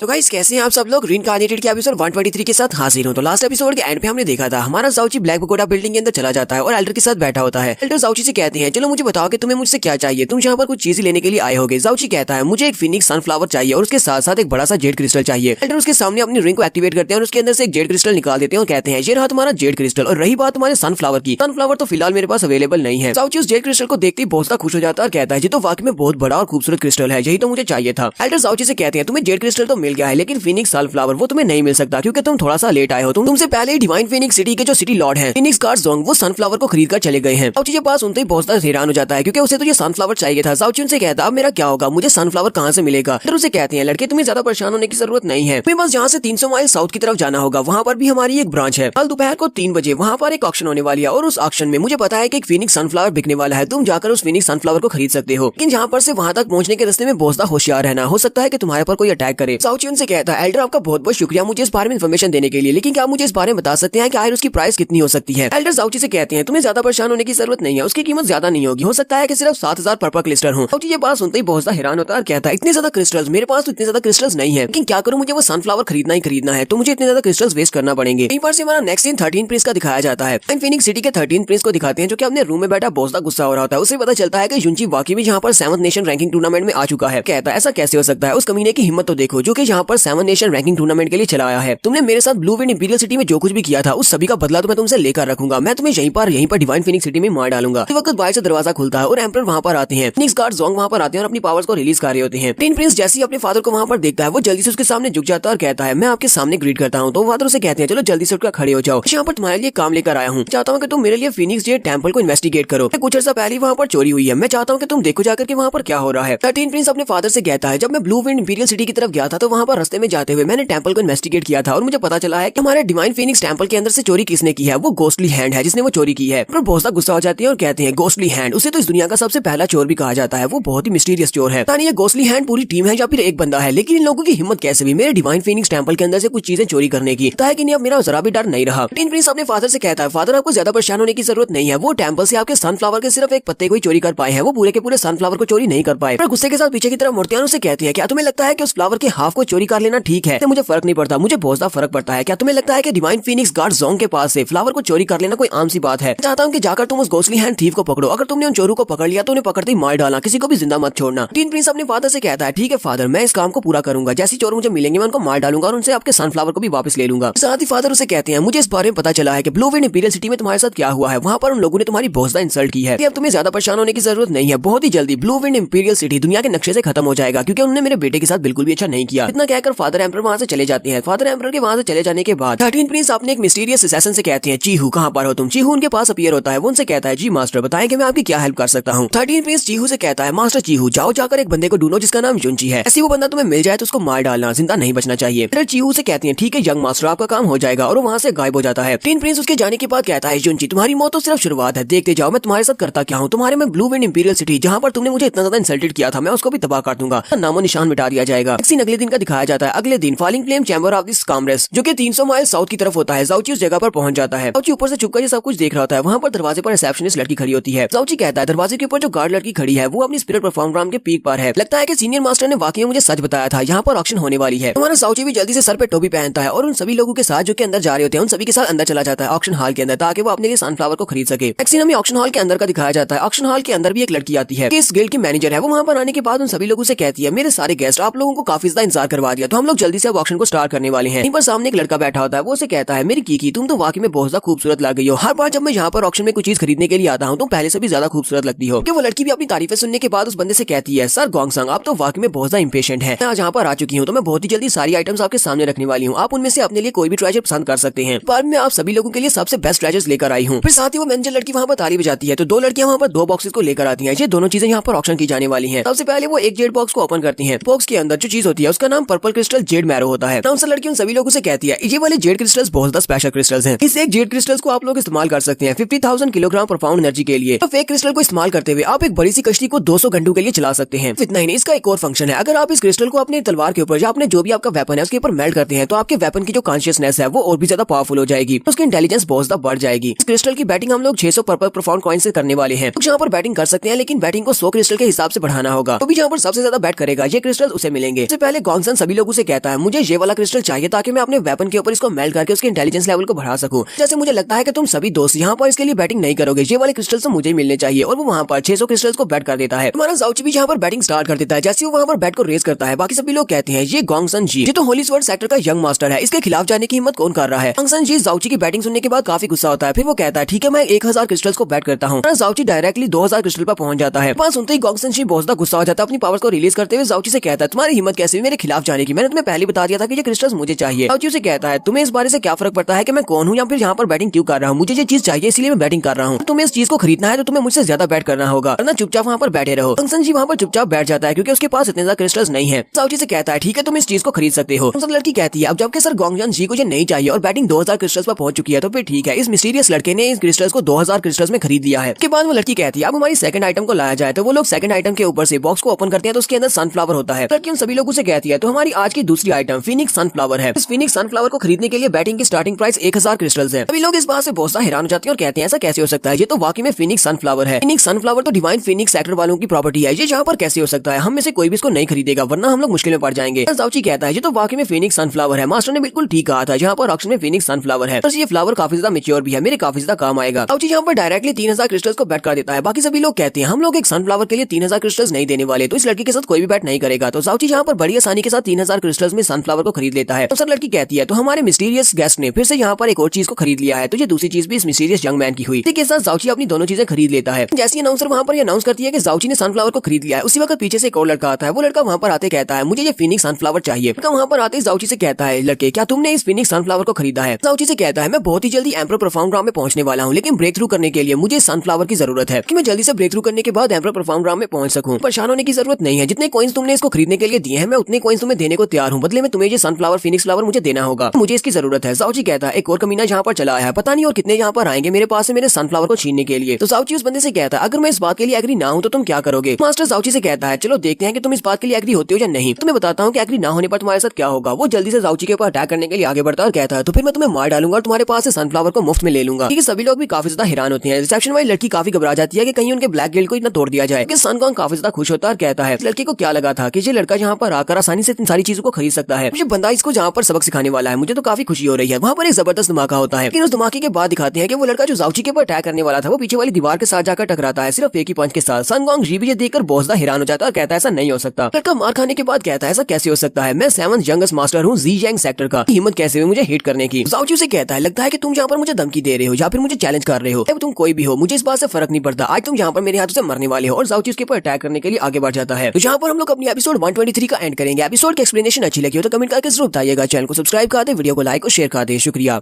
तो गाइस कैसे हैं आप सब लोग, रीइंकार्नेटेड के एपिसोड 124 के साथ हाजिर हूं। तो लास्ट एपिसोड के एंड में हमने देखा था हाल में जब हमारा जाउची अपने फीनिक्स सनफ्लावर को खरीद लेता है, तो उस फ्लावर को खरीदने के बाद वहाँ पर एक लड़का आता है और वो हमारे जाउची से कहता है अपना फ्लावर मुझे बेच दो, मैं तुम्हें बदले में उतने ही क्रिस्टल्स दूंगा तुमने जहाँ पर खर्चे हैं। तो हमारा जाउची कहता है नहीं मैं जो तुम्हें नहीं दूंगा, और दोनों में जहाँ पर फाइट हो जाती है। जाउची उसे पंच मारकर पीछे की तरफ गिरा देता है। बस जाउची कहता है अब तुम मरने वाले हो, और वो बड़ी स्पीड के साथ उसके ऊपर फाइनल ब्लो देने के लिए आगे बढ़ता है। जैसे हमारा जाउची से पंच मारने के लिए उसके करीब पहुंचता है, एक एल्डर खड़ा होता है। वो एल्डर जाउची से कहता है लड़के यहीं पर रुक जाओ, तुम इसके ऊपर अटैक नहीं कर सकते। जाउची कहता है ये तो एक एम्परर राम का एक्सपर्ट है, ये यहाँ पर मुझे रोक क्यों रहा है। जबकि वो दूसरा लड़का आगे से हंसना शुरू कर देता है और जाउची से कहता है अब जबकि यहाँ पर एक एम्परर लेवल का पावर हाउस है कि तुम यहाँ पर इसके होते हुए मेरे पर कैसे अटैक कर पाते हो, तो मेरी साइड पर है। पर जाउची उसके सर में एक जबरदस्त पंच मारता है और उसे नीचे फेंक देता है और कहता है तो इस बात से क्या फर्क पड़ता है कि यहाँ पर एक जान राम का एक्सपर्ट है, सॉरी एम्परर राम का एक्सपर्ट है। तुम्हें लगता है कि मैं एम्परर राम के एक्सपर्ट से डरता हूँ, कि सभी देखने वाले और भी ज्यादा हैरान होते हैं। जबकि वो मास्टर काफी ज्यादा गुस्सा हो जाता है और जाउची से कहता है तुम्हारी हिम्मत कैसे हुई, तुम तो सिर्फ एक अर्थ परफॉर्म राम के एक्सपर्ट हो और तुमने यहाँ पर मेरे सामने मेरे डिसाइपल के ऊपर अटैक कर दिया। कि हमारा जाउची इसका मजाक उड़ाते हुए कहता है लगता है कि इस बुढ़े कुत्ते को गुस्सा आ गया है। मास्टर ये बात सुनते ही बहुत ज्यादा गुस्सा हो जाते हैं और हमारे जाउची के ऊपर अटैक करने के लिए आगे बढ़ते हैं और कहते हैं अब तुम मेरे हाथों से नहीं बचोगे, तुम मरने वाले हो। हमारा जाउची उसके सामने चुपचाप खड़ा होता है और साथ ही वो हंसते हुए कहता है एक एम्परर परफॉर्म राम का एक्सपर्ट मेरे पर अटैक करने वाला है, तो इस बात से क्या फर्क पड़ता है, क्या तुम्हें वाकई में लगता है कि मुझे तुमसे कोई डर लग रहा है। मास्टर अपने पांचवें पावर्स को रिलीज करते हुए हमारे जाउची के ऊपर अटैक करते हैं और कहते हैं चलो देखते हैं मेरा पंच खाने के बाद बताना क्या तुम्हें मुझसे डर लग रहा है या नहीं। सामने से जाउची भी उसके ऊपर अपने पंच को पंच टकराता है, वो दोनों यहाँ पर अपने पंचेस को टकराते हैं। एम्परर परफॉर्म राम का बुढ़ा पीछे वाली दीवार के साथ जाकर टकराता है और उसका हाथ भी काफी ज्यादा जख्मी हो जाता है। जाउची यहाँ पर फिनिक्स की फ्लेम्स को यूज कर रहा होता है, तो वो मास्टर पीछे हटने के बाद उसे कहता है तुम तो फिनिक्स की फ्लेम्स को यूज कर रहे हो, क्या तुम डिवाइन फिनिक्स सेक्टर के डिसाइपल हो। बाकी के सभी लोग भी ये बात सुनते ही बहुत ज्यादा हैरान हो जाते हैं कि ये क्या वाकई में ये लड़का डिवाइन फिनिक्स सेक्टर का स्टूडेंट है। तो ऐसा है तो इन लोगों ने यहाँ पर बहुत बड़ी गलती कर दी है। तो वो मास्टर भी जल्दी से जाउची के सामने अपने हाथ बांधते हुए उसे ग्रीट करते हैं और कहते हैं प्लीज मुझे माफ कर देना। डिवाइन फिनिक्स सेक्टर के डिसाइपल्स को यहाँ पर हमेशा ही बहुत ज्यादा इज्जत दी जाती है, हमें नहीं पता था कि तुम डिवाइन फिनिक्स सेक्टर से हो। सारी की सारी तो मेरी बुरी आंखों की गलती है जो मैं तुम्हें देखकर भी पहचान नहीं पाया। फिर साथ ही वो अपनी रिसेप्शन वाली लड़की से कहते हैं जल्दी से इसके सारे कॉइंस इसको वापस कर दो। जाउची कहता है इस सब की जरूरत नहीं है, मैंने यहाँ पर जो कुछ भी खरीद लिया है वो खरीद लिया है, तुम सभी को ज्यादा नर्वस होने की जरूरत नहीं है। मैं ऐसा इंसान नहीं हूँ जो कि दूसरों को भूली करूँ, तब तक कोई दूसरा मुझे प्रोवोक नहीं करता तब तक मैं किसी के ऊपर भी अटैक नहीं करता। फिर साथ ही वो पीछे की तरफ घूम कर देखता है क्वांगसन जो कि जाउची के ऊपर थोड़ी देर पहले गुस्सा हो रहा था, वो वहीं पर होना शुरू कर देता और कहता है लगता है कि अब मैं मरने वाला हूँ। इसको यहाँ पर गुस्सा दिला दिया और ये डिवाइन फिनिक्स सेक्टर से है, ये तो मुझे मार डालेगा। लेकिन हमारा जाउची उसके ऊपर अटैक नहीं करता, जबकि वहाँ से चुपचाप बाहर निकल जाता है। हमारा जाउची अपने फिनिक्स फ्लावर को खरीदने के बाद बाहर निकलता है और अपने होटल की तरफ वापस जा रहा था। उसे महसूस होता है जैसे उसका कोई पीछा कर रहा है। जाउची कहता है लेकिन यहाँ पर सिटी के अंदर मेरा कोई पीछा क्यों करेगा, किसी को मेरे बारे में पता ही नहीं है कि मैं कौन हूँ। मैं पीछे देखता हूँ तो मुझे कुछ भी महसूस नहीं होता। वो मोली से कहता है मोली चलो जल्दी से बताओ कि कौन मेरा पीछा कर रहा है और उसकी स्ट्रेंथ लेवल क्या है। मोली उसे कह दिया मुझे नींद आ रही है, मुझे डिस्टर्ब मत करो, मैं सो रही हूँ। जाउची कहता है अच्छा ठीक है, लगता है कि तुम मेरी कोई मदद नहीं करने वाली, सबसे पहले मुझे अपने होटल में वापस जाना होगा। जाउची इस गली के अंदर से चलता हुआ अपने होटल की तरफ वापस जा रहा होता है। जाउची कहता है मुझे अभी भी महसूस हो रहा है कि कोई मेरा पीछा कर रहा है, चाहे कहीं पर भी चला जाऊँ वो मुझे सेंस कर सकता है, वो अभी भी मेरे पीछे ही है। जाउची पहले एक होटल के अंदर जाता है जहाँ पर वो खाना खाता है। उसे अभी भी महसूस हो रहा है कि जो उसका पीछा कर रहा है वो अभी भी बाहर खड़ा उसका इंतजार कर रहा है कि कब वो इस होटल से बाहर निकले। जाउची कहता है लगता है कि ये बंदा इतनी आसानी के साथ गिव अप नहीं करने वाला, ये तो अभी भी मेरा पीछा कर रहा है। होटल में खाना खाने के बाद आधे घंटे के बाद जाउची फिर से उस होटल से बाहर निकलता है और गली में चलना स्टार्ट करता है। जाउची अभी गली में चलता हुआ जा रहा होता है तो वहाँ पर एक बहुत ही खूबसूरत सी लड़की भागती हुई आ रही होती है और उसके पीछे एक टर्की आदमी लगा होता है। वो चिल्लाकर कह रही होती है प्लीज मेरी मदद करो, मुझे बचा लो। टर्की आदमी उसे कह रहा होता है तुम कहाँ पर जा रही हो खूबसूरत लड़की, चलो जल्दी से मेरे पास आओ और मुझे मजे करवाओ। वो लड़की भागती हुई आकर जाउची के साथ लिपट जाती है, जबकि जाउची उस लड़की आदमी से कहता है तुम कौन हो और इसका पीछा क्यों कर रहे हो। टर्की आदमी से कहता है जल्दी से इस लड़की को छोड़ दो, ये मेरी है। तब हमारा जाउची उसे कहता है तुम यहाँ से चुपचाप निकल लो वरना तुम यहाँ पर मेरे हाथों से मरोगे। टर्की आदमी हमारे जाउची के ऊपर अटैक करने के लिए आगे बढ़ता है और कहता है चलो देखते हैं कि तुम मेरा क्या बिगाड़ पाते हो। तो जाउची उसके सर में सिर्फ एक ही पंच मारता है जिससे वो वहीं पर बेहोश होकर गिर जाता है। लड़की जाउची से कहती है सर तुम्हारा बहुत बहुत शुक्रिया, तुमने यहाँ पर मेरी जान बचा ली। वो जाउची से ये कहती है। जाउची जल्दी से आगे बढ़ता है और उसे कहता है मुझे पहले से पता था कि तुम मेरे लिए मुश्किल क्रिएट करोगी। जाउची उसे पंच मारता है क्योंकि जाउची को महसूस हो जाता है कि यही वो लड़की है जो उसका पीछा कर रही थी। जैसे वो उसे पंच मारता है तो वो लड़की बड़ी स्पीड के साथ गायब होकर उसकी पीछे वाली साइड पर चली जाती है क्योंकि उस लड़की की स्पीड बहुत ज्यादा है। वो जाउची से कहती है तुम्हें मुझे मारने के लिए पहले मुझे पकड़ना पड़ेगा, नहीं लगता कि तुम मुझे पकड़ सकते हो। जाउची वहीं पर खड़े खड़े अपनी ड्रैगन सोल डोमेन को एक्टिवेट करता है और उसके अंदर से काफी सारे ड्रैगन्स निकलते हैं जो कि उस लड़की को वहाँ पर बाइंड कर लेते हैं। लड़की की पूरी बॉडी को वहाँ पर बाइंड कर लेता है और कहता है चलो देखते हैं कि तुम यहाँ से कैसे भाग कर जाती हो। लड़की भी इस बात से काफी हैरान होती है और जाओची से कहती है तुम तो आर्क परफॉर्म ड्राम की एक्सपर्ट हो, फिर तुम मुझे यहाँ पर इस तरह कैसे ट्रैप कर सकती हो। हमारा जाओची ठरकियों की तरह आगे बढ़ता है। वो तो आपको पहले ही पता है कि हमारा जाओची कितना बड़ा ठरकी है। उसकी तोड़ी के नीचे हाथ रखते हुए कहता है तो जानी मन बताओ कि तुम कौन हो और मेरा पीछा क्यों कर रही हो। पता है कि आज सुबह से ही तुम मेरा पीछा कर रही हो जब से मैं ऑक्शन हॉल से निकला हूँ। साथ ही जाओची उसके चेहरे पे हाथ लगाता है, कहता है लगता है कि तुमने अपने चेहरे पर कोई मास्क लगाया हुआ है, चलो देखते हैं कि तुम्हारे खूबसूरत चेहरे के पीछे क्या है। वो जल्दी से उसके मास्क को खींच देता है, कहता है चलो अब पता चल ही जाएगा कि तुम कौन हो। हमारा जाओची जैसे उसके चेहरे के ऊपर से उसके मास्क को खींचता है, वो लड़की जल्दी से अपने मुंह को दूसरी तरफ घुमा लेती है और अपने हाथों से अपने मुंह को कवर करते हुए रोना शुरू कर देती है। जाओची उसे कहता है मुझे तो लगता है कि या तो तुम्हारा चेहरा बहुत ज्यादा भद्दा दिखता है, इसी वजह से तुम यहाँ पर अपना चेहरा छुपा रही हो, या फिर तुमने अपने चेहरे पर मास्क इसलिए लगाया हुआ है ताकि तुम नहीं चाहती कि किसी को तुम्हारी रियल आइडेंटिटी के बारे में पता चले। चलो जल्दी से मेरी तरफ अपना चेहरा घुमाओ और मुझे दिखाओ तुम कौन हो। वो लड़की जाओची की बात सुनने के बाद जल्दी से पीछे की तरफ घूमती है और उसे कहती है तुम्हारा चेहरा भद्दा होगा, तुम्हारी पूरी फैमिली का चेहरा भद्दा होगा, मैं तो बहुत ज्यादा खूबसूरत हूँ। तो उस लड़के की दाढ़ी भी होती है, वो एक लड़का होता है, लड़की नहीं। देखती है हमारा जाओची उसके चेहरे पर एक जबरदस्त थप्पड़ मारता है और उसे नीचे गिरा देता है और कहता है व्हाट द फिश, तुम हो क्या चीज। फिर हमारा जाओची वहीं पर निराश होकर बैठ जाता है क्योंकि उसकी जिंदगी में अब पीछे क्या बचा है। वो एक लड़के के साथ यहाँ पर ठड़पुना कर रहा था। जी कहता है लगता है कि अब मैं सदमे को सारी जिंदगी नहीं भुला पाऊंगा, ये मेरे से क्या बड़ी गलती हो गई। जाओची उसे थप्पड़ मारने के बाद कहता है मेरी नजर से दफा हो जाओ, दोबारा कभी मुझे अपना चेहरा मत दिखाना। लड़का जाओची से कहता है क्या तुम बस मुझे ऐसे ही जाने दोगे, क्या तुम मुझसे पूछोगे नहीं कि मैं कौन हूँ और ये भी नहीं जानना चाहोगे कि मैं तुम्हारा पीछा क्यों कर रहा था। जाओची उसे कहता है तुम्हें ज्यादा खुश होने की जरूरत नहीं है, मैंने यहाँ पर तुम्हें छोड़ा है कुछ सोच समझकर, क्योंकि तुम्हारे अंदर से मुझे जरा भी किलिंग इंटेंट महसूस नहीं हो रहा है। तुमने यहाँ पर मेरे फिनिक्स फ्लावर को चोरी किया है तो इसका मतलब मुझे तुम्हें यहाँ पर मारने की जरूरत नहीं है, जाओ यहाँ से चले जाओ। वो लड़का जाओची से कहता है लेकिन तुम्हें ये सब कुछ कैसे पता चला कि मैं एक अच्छा इंसान हूँ और मैं तुम्हें मारने के लिए तुम्हारा पीछा नहीं कर रहा था। जाओची कहता है तुम्हारे पास से मुझे स्मेल आ रही है। वो लड़का हैरान होता है और कहता है तुम्हें मुझसे कैसी स्मेल आ रही है। जाओची कहता है मुझे तुम्हारे पास एक कुछ जड़ी बूटियों की स्मेल आ रही है, वो सारी की सारी जड़ी बूटियां काफी ज्यादा स्पेशल है, मुझे लगता है कि तुम यहाँ पर जड़ी बूटियां इकट्ठी कर रहे हो, मेरे पास से भी तुम कुछ जड़ी बूटियां ही चोरी करने के लिए आए थे। तुम्हारी इंटेंशन अपने किसी बीमार दोस्त या फिर किसी साथी की मदद करने की है, तुम उसको क्योर करना चाहते हो, इसी वजह से तुम एक मेडिसिन बनाने के लिए जड़ी बूटियां इकट्ठी कर रहे हो। जाओची उससे ये बातें करने के बाद पीछे की तरफ मुड़ जाता है, जबकि वो लड़का कहता है इस लड़के को सिर्फ स्मेल सुनकर इतना कुछ पता चल गया कि मैं किसी का इलाज करने के लिए मेडिसिन ढूंढ रहा हूँ। मुझे लगता है कि ये लड़का मेरी मदद कर सकता है, हो सकता है कि इसको मेडिसिन के बारे में काफी कुछ पता हो। इस लड़के के पास से जड़ी बूटियां चोरी करना चाहता था कि ये आइडिया तो काम नहीं किया, मुझे लगता है कि मुझे दूसरे आइडिया पर काम करना होगा। वो बड़ी स्पीड के साथ भागता हुआ हमारे जाओची की सामने वाली साइड पर चला जाता है। जाओची भी कहता है लगता है कि इस तरह गिव अप नहीं करने वाला, मुझे इसे सजा देनी पड़ेगी। लड़का जल्दी से भागते हुए सामने वाली साइड पर आता है और जाओची के सामने अपना माथा रगड़ते हुए कहता है प्लीज मेरी वाइफ को बचा लो, दुनिया में मेरी फैमिली के नाम पर सिर्फ मेरी वाइफ है, वो बहुत ज्यादा बीमार है और उसकी जान बचा लो, तुम ऐसा कर सकते हो। आज से पहले ना तो किसी के सामने भीख मांगी और ना ही किसी के सामने अपना सर झुकाया है, पहली बार जिंदगी में किसी के सामने अपना सर झुका रहा हूँ, मेरे पास और कोई रास्ता नहीं है इसलिए मैं ये कर रहा हूँ। जाओची उसकी तरफ देखता और कहता है इसकी बॉडी यहाँ पर शेक कर रही है, इसका मतलब ये वाकई में पहली बार किसी के सामने अपना सर झुका रहा है और किसी से भीख मांग रहा है, क्योंकि ये यहाँ पर मेरे सामने अपना सर झुका रहा है और कह रहा है कि इसकी वाइफ को बचा लूं, तो मुझे इसके लिए कुछ ना कुछ तो करना पड़ेगा। जाओची उसे कहता है मैं अपना फिनिक्स सनफ्लावर तो तुम्हें नहीं दे सकता क्योंकि मुझे उसकी जरूरत है, मुझे लगता है कि तुम्हारी वाइफ की इंजरीज को मैं ठीक कर सकता हूँ, चलो मुझे लेकर चलो अपने घर, मैं चल के देखता हूँ कि तुम्हारी वाइफ को क्या मसला है, हो सकता है कि मैं उसको ऐसे ही ठीक कर दूं। लड़का आगे से और भी ज्यादा रोना शुरू कर देता है। जाओची से कहता है क्या वाकई में तुम मेरे लिए ऐसा करोगे, अगर तुम मेरी बीवी को ठीक कर देते हो तो मैं अपनी बाकी की सारी जिंदगी तुम्हारा गुलाम बनकर रहूंगा। जाओची से कहता है नहीं नहीं बस ठीक है, मुझे तुम्हें गुलाम के तौर पर नहीं रखना, ऐसे भी तुम कुछ ज्यादा ही गंदे हो, पर मैं तुम्हारी बीवी को ठीक कर दूं उसके बाद कभी मुझे अपनी ये वाली शक्ल मत दिखाना। फिर नेक्स्ट सीन में जाओची और उस लड़के को दिखाते हैं। वो लड़का जाओची को अपने साथ लेकर अपने घर आ जाता है जहाँ पर उसकी वाइफ होती है। वो दरवाजा खोलता है और अपनी वाइफ के पास जाता है। जैसे वो लोग दरवाजा खोलते हैं उनके अंदर जाओची को बहुत सारे वेन स्काई क्रिस्टल्स दिखाई देते हैं। जाओची कहता है यहाँ पर तो बहुत सारे पर्पल वेन स्काई क्रिस्टल्स हैं। लड़के की वाइफ बिस्तर के ऊपर बीमार पड़ी होती है, वो अपने हस्बैंड की तरफ देखती है और कहती है हस्बैंड क्या तुम वापस आए हो। हस्बैंड उसके पास आकर बैठ जाता है और उसे कहता है जाओजा हाँ ये मैं ही हूँ, ज्यादा परेशान होने की जरूरत नहीं है, मैं तुम्हारे लिए एक बहुत ही अच्छे डॉक्टर को लेकर आया हूँ। जाओजा उसे कहती है क्या ये तुम्हारा दोस्त है। वो लड़का कहता है हाँ ये मेरा दोस्त है। जाओची भी आगे बढ़ता है और उसकी वाइफ को ग्रीट करते हुए कहता है हाँ तुम्हारे हस्बैंड बिल्कुल ठीक है, मैं इसका दोस्त हूँ, नाम लिंगजुन है। मिंगहाई की वाइफ कहती है तो फाइनली मेरे हस्बैंड के भी कोई दोस्त है, अब मैं आराम से मर सकती हूँ, और वो वहीं पर बेहोश हो जाती है। इस बात से और भी ज्यादा घबरा जाता है। तो यहाँ पर हम लोग अपनी एपिसोड 124 का एंड करने वाले हैं। नेक्स्ट एपिसोड में देखेंगे हमारा जाओची इस औरत का इलाज कैसे करेगा और क्या वो कर पाएगा या नहीं। एपिसोड की एक्सप्लेनेशन अच्छी लगी हो तो कमेंट करके जरूर बताइएगा। चैनल को सब्सक्राइब कर दे, वीडियो को लाइक और शेयर कर दें। शुक्रिया।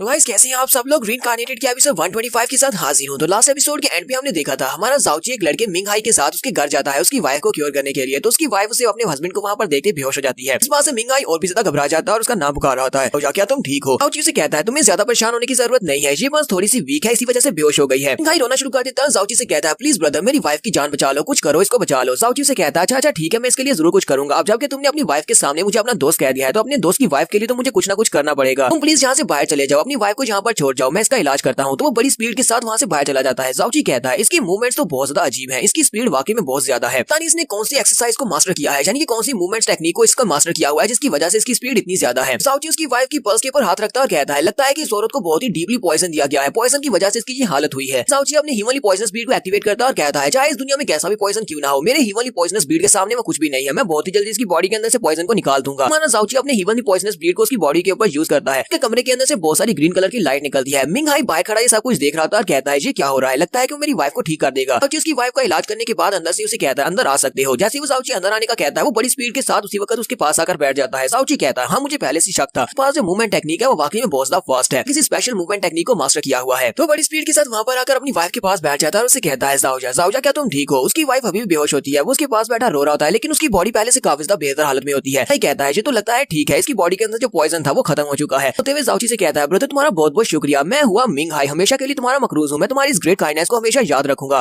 पूरी जिंदगी में अगर कुछ भी तुम्हें चाहिए हो तो मुझे बताओ, मैं तुम्हारे लिए क्या कर सकता हूँ, बताओ कि तुम्हें क्या चाहिए। जाओची उसे कहता है अभी थोड़ी देर पहले जिस स्पीड के साथ तुम यहाँ पर आए, तुमने जिस मूवमेंट स्किल को मास्टर किया हुआ है, क्या तुम उस मूवमेंट स्किल को मुझे पास ऑन कर सकते हो, मुझे भी वो वाला स्किल सीखना है। हमारे जाओची को स्पेशल मूव के बारे में बताता है। वो उसे कहता है स्पेशल मूव का नाम एक्सट्रीम मिराज लाइटनिंग है और ये हमारी फैमिली का सबसे बड़ा सीक्रेट है, ये हमारी फैमिली का स्पेशल मूव है। जाओची उसे कहता है ये बात तो मुझे अच्छी तरह से पता है कि किसी के भी फैमिली के जो स्पेशल मूव्स होते हैं वो सीक्रेट की तरह होते हैं, किसी को भी वो अपने सीक्रेट मूव्स नहीं दिए जाते जब तक कि आप उसकी फैमिली के मेंबर्स ना हो। अपने पास एक पिल्स की बोतल से देते हुए कहता है ये पिल्स अपनी वाइफ को खिला देना, मुझे तुम्हारा वो वाला स्किल नहीं चाहिए, अब मैं यहाँ से जा रहा हूँ। इस बॉटल के अंदर ड्रैगन का एक ब्लड ड्रॉप भी है, मुझे लगता है कि तुम्हारी वाइफ को हील करने के लिए वो ठीक रहेगा, जागने के बाद इसको वो पिला देना, अब मैं यहाँ से जा रहा हूँ। और हमारा जाओची वहाँ से बाहर आ जाता है। पुलिस जाओची से कहती है तुम तो बहुत सारे लोगों की जान ले चुके हो, मैंने तो ऐसा सोचा भी नहीं था कि तुम्हारा जैसा इंसान ऐसे लोगों की मदद करेगा जिनको तुम जानते भी नहीं हो। जाओची मोली से कहता है तो इस बात से तो यही बात साबित होती है कि मैं आज भी एक अच्छा इंसान हूँ, मैं बहुत ही अच्छा इंसान हूँ, मैं कोई डेविल नहीं हूँ। जाओची जैसे ही अपने होटल में वापस आता है, वो अपने होटल रूम में वापस आता है, दरवाजा खोलता है। जैसे वो दरवाजा खोलता है मोली उसी वक्त चिल्लाकर उसे कहती है जल्दी से यहाँ से भागो और पहले से कोई मौजूद है, तुम एक ट्रैप में फंस चुके हो। तो जाओची जल्दी से जंप करते हुए बाहर की तरफ निकलता है, जबकि उसके होटल रूम में एक जबरदस्त धमाका होता है। जाओची बड़ी स्पीड के साथ भाग रहा होता है, जबकि कोई मास्टर उसके पीछे लगा होता है, वो बार बार उसके ऊपर अटैक कर रहा होता है। जो बंदा उसके ऊपर अटैक कर रहा होता है वो मास्टर चीहू होता है, वो सेशन जिसको हमारे 13 प्रिंस ने जाओची को मारने के लिए भेजा है। जाओची कहता है तो यहाँ पर फिनिक्स फ्लेम्स को यूज कर रहा है, लगता है कि ये फिनिक्स एम्पायर से है, किसी ने फिनिक्स एम्पायर के किसी इंसान को मेरे पीछे लगा दिया है मुझे मारने के लिए, लेकिन इसने मुझे इतनी आसानी के साथ ढूंढ कैसे लिया। तो मास्टर चीहू भी वहाँ पर फायर के अंदर से निकलते हैं और जाओची से कहते हैं लिटिल परफॉर्म ड्राम के एक्सपर्ट, तुम्हें क्या लगता है कि तुम मेरी ग्रिफ से निकलकर भाग सकते हो, आज तुम्हारी मौत पक्की है, तुम यहाँ से भाग नहीं पाओगे। और वो फिर से अपनी फिनिक्स फ्लेम्स को रिलीज करते हुए उसके ऊपर अटैक करता है और साथ साथ उसका पीछा भी कर रहा होता है। जाओची कहता है ये बंदा तो काफी ज्यादा फास्ट है, मैं अब क्या करूँ, उड़ भी सकता है, लगता है कि ये एम्परर परफॉर्म ड्राम में है। जाओची बड़ी स्पीड से सामने की तरफ भाग रहा होता है, जबकि वो मास्टर चीहू उसके पीछे लगा होता है, वो बार बार उसके ऊपर अटैक करता है। क्योंकि हमारा जाओची भागते भागते अपने स्पेशल मूव को यूज करते हुए अपनी स्पीड को इंक्रीज करता है। मास्टर चीहू कहते हैं हाँ ये बात तो ठीक है, तुम्हारे पास काफी सारे स्किल्स हैं, लेकिन क्या तुम इससे ज्यादा क्या कर सकते हो, तुम्हें वाकई में लगता है कि तुम मेरी ग्रिप से निकलकर भाग सकते हो। वो भी जल्दी से अपनी फिनिक्स फायर को रिलीज करते हुए बड़ी स्पीड के साथ उसके पीछे भागते हैं। जाओची उसके आगे आगे होता है, वो लोग एक गली के अंदर भाग रहे हैं। जाओची वहीं पर अपने पास से डेसिमेटिंग ऑब्स को निकालता है, जो कि जाओ सेक्टर के एल्डर के पास से उसने अपने पास रखे थे, उसके पास से उसने ले लिए थे जब उसने उसको मारा था। जाओची वहीं पर गली में अपने ह्यूमन डेसिमेटिंग ऑब्स को फेंक देता है, वो ऑब्स पीछे की तरफ गिरते हैं और वो एल्डर चीहू उसके पीछे लगे होते हैं। तो वहीं पर वो ऑब्स उसके करीब पहुंचते हैं, तो उसी वक्त वो फट जाते हैं, वहां पर जबरदस्त धमाका होता है। जाओची कहता है मुझे यहाँ से भागने की क्या जरूरत है, जब मैं अपने ह्यूमन डेसिमेटिंग ऑब्स को यूज करते हुए तुम्हारी बॉडी को यहाँ पर बॉम्ब से उड़ा सकता हूँ। यहाँ पर बॉम्ब का धुआं उड़ने के बाद दिखाते हैं कि मास्टर चीहू बिल्कुल ठीक होता है, मास्टर चीहू के सिर्फ कपड़े फटे होते हैं, लेकिन वो काफी ज्यादा गुस्सा हो जाता है और कहता है जुनची अब तुम नहीं बचने वाले, तुमने मेरे साथ बहुत ही बुरा किया है। साथ ही वो अपनी फिनिक्स फ्लेम्स को रिलीज करता है। जब वो अपनी फिनिक्स फ्लेम्स को रिलीज करता है तो वो बहुत ज्यादा गुस्से में होता है। वो जाओची से कहता है अब तो तुम्हारी बॉडी के पीसेस भी किसी को नहीं मिलेंगे। मास्टर चीहू अपनी फायर के साथ एक फिनिक्स बुलाते हैं और फिनिक्स के ऊपर बैठकर बड़ी स्पीड के साथ उड़ते हुए जाओची का पीछा करते हैं। हमारा जाओची बाहर की तरफ भागता होता है, वो शहर से बाहर निकल जाता है। जाओची कहता है ये तो बहुत ही बुरा हुआ है, ये तो फिर से मेरे पीछे आ रहा है, लगता है कि ये बहुत ही जल्दी मेरे तक पहुंच जाएगा। वहीं पर भागते भागते जाओची अपने लिटिल चान को रिलीज करता है और कहता है लिटिल चान चलो जल्दी से मुझे यहाँ से निकालो। लिटिल चान के ऊपर बैठकर बड़ी स्पीड से भागना स्टार्ट करता है। लिटिल चान एक स्नो फिनिक्स है और उसकी स्पीड भी काफी ज्यादा है। लिटिल चान से कहता है लिटिल चान अपनी स्पीड को बढ़ाओ, मैं चाहता हूँ कि तुम माउंटेन एरिया की तरफ जाओ, हम लोग माउंटेन्स में जाकर छुप सकते हैं। और वो बड़ी स्पीड के साथ माउंटेन एरिया में चला जाता है। मास्टर चीहू कहते हैं इस लड़के ने फिर से अपनी स्पीड को बढ़ा लिया है और ऊपर से इस लड़के के पास एक आइस फिनिक्स भी है, इसी वजह से इसकी स्पीड मुझसे ज्यादा है। लेकिन अफसोस की बात यह है कि ये गलत डायरेक्शन में जा रहा है, क्योंकि उस माउंटेन के अंदर मैंने पहले से रे फॉर्मेशन को बिछाया हुआ है, वो वहां पर अगर चला गया तो निकल नहीं पाएगा। हमारा जाओची माउंटेन एरिया में चला जाता है और कहता है तो फाइनली मैं माउंटेन्स में आकर अब छुप सकता हूँ, मैं उससे बचकर निकल आया हूँ। साथ ही जाओची कहता है लेकिन यहाँ पर जैसे मैं एंटर हुआ हूँ यहाँ पर इतनी ज्यादा हॉटनेस क्यों महसूस हो रही है, यानी यहाँ पर काफी ज्यादा गर्मी है। जाओची से कहती है बेवकूफ तुम एक बड़ी सी फॉर्मेशन के अंदर ट्रैप हो चुके हो, इस पूरी की पूरी माउंटेन के ऊपर एक फॉर्मेशन है जिसने इस पूरे एरिया को कवर किया हुआ है। जाओची मोली से कहता है लेकिन इतनी बड़ी फॉर्मेशन किसने बनाई होगी, यहाँ पर जितनी माउंटेन्स हैं इस पूरे एरिया को इस फॉर्मेशन ने कवर किया हुआ है और यहाँ पर जितने भी प्लांट्स हैं वो सारे रेड कलर के हैं। जाओची से कहती है मुझे लगता है कि सिर्फ डिवाइन फिनिक्स सेक्टर के लोग ही ऐसा कर सकते हैं और इसका मतलब तो ये है कि तुम एक बहुत ही खतरनाक जगह में फंस चुके हो। ये वाली बड़ी फॉर्मेशन डिवाइन फिनिक्स सेक्टर वालों की और तुम्हारे पीछे जो लगा है वो मास्टर भी डिवाइन फिनिक्स सेक्टर से है। मिस्टर चीहू क्लिफ के ऊपर आकर खड़े हो जाते हैं और हंसते हुए जाओची से कहते हैं तो तुम मुझसे भागना चाहते थे, चलो अभी भाग कर दिखाओ, देखता हूँ कि अब तुम कहाँ तक भाग पाते हो। जाओची कहता है लेकिन ये इतनी जल्दी मेरे पीछे कहाँ कहाँ से पहुंच आया, तो यहाँ पर नहीं होना चाहिए था। मोली कहती है मुझे लगता है कि यहाँ पर इस फॉर्मेशन के अंदर अपने रेप्लिका क्रिएट कर सकता है, यानी अपने क्लोन्स बना सकता है। अपने लिटिल चान से कहता है लिटिल चान जल्दी से हमें यहाँ से निकालो। वो बड़ी स्पीड के साथ फिर से सामने की तरफ भागना स्टार्ट करता है, लेकिन इस फॉर्मेशन के अंदर वो ज्यादा देर तक नहीं भाग सकता क्योंकि वो मास्टर हर बार उसके सामने आकर खड़ा हो जाता है। चीयू से कहते हैं क्या तुम्हें वाकई में लगता है कि तुम इस फॉर्मेशन के अंदर मुझसे बचकर भाग सकते हो। तो यहाँ पर सिर्फ अपना शैडो क्लोन क्रिएट कर रहे हैं, जबकि उनकी रियल बॉडी पीछे है। वो अपने एक टैबलेट के जरिए से इनको देख रहे हैं, वो पूरी की पूरी फॉर्मेशन को मॉनिटर कर सकते हैं। चीयू कहते हैं मेरे पास इस बड़ी सी फीनिक्स अरे फॉर्मेशन का टोकन है, जिसकी मदद से मेरे पास एक मैप एक्टिवेट होता है और मैं तुम्हें हर जगह पर लोकेट कर सकता हूँ, तुम मुझसे भाग नहीं सकते। ताऊजी कहता है उसे पता है कि हम लोग कहाँ पर हैं क्योंकि ये फॉर्मेशन उसकी बनाई हुई है, मुझे यहाँ पर उसको चकमा देना होगा। वो जल्दी से अपने प्रोफाउंड हैंडल को एक्टिवेट करता है। वो अपने प्रोफाउंड हैंडल को एक्टिवेट करते हुए अपना एक डुप्लीकेट क्लोन बनाता है और उसे साइड पर भेज देता है। तो चीहू भी जब अपने मैप में देखते हैं कि वहाँ पर 2 बर्ड्स और 2 जाउची हो चुके हैं, वो भी बहुत हैरान होते हैं और कहते हैं ये क्या, यहाँ पर तो 2 हो गए, अब इनमें से रियल वाला कौन है। और ऊपर से इस लड़के का ऑरा बिल्कुल दूसरे क्लोन के जैसा है। अब इनमें से क्लोन कौन सा रियल कौन सा ये समझ नहीं आ रही। अपने टोकन को यूज करते हुए रिप्ले देखते हैं कि आखिर सब कुछ हुआ कैसे। तो उन्हें पता चलता है कि उस लड़के ने यहाँ पर अपनी किसी स्पेशल एबिलिटी को यूज करते हुए अपना क्लोन क्रिएट किया है। फिनिक्स डिवाइन सेक्टर वालों ने पहले भी ये चीज देखी हुई है। मास्टर चीहू कहते हैं इसने तो यहाँ पर प्रोफाउंड हैंडल को यूज किया। हैंडल की पावर तो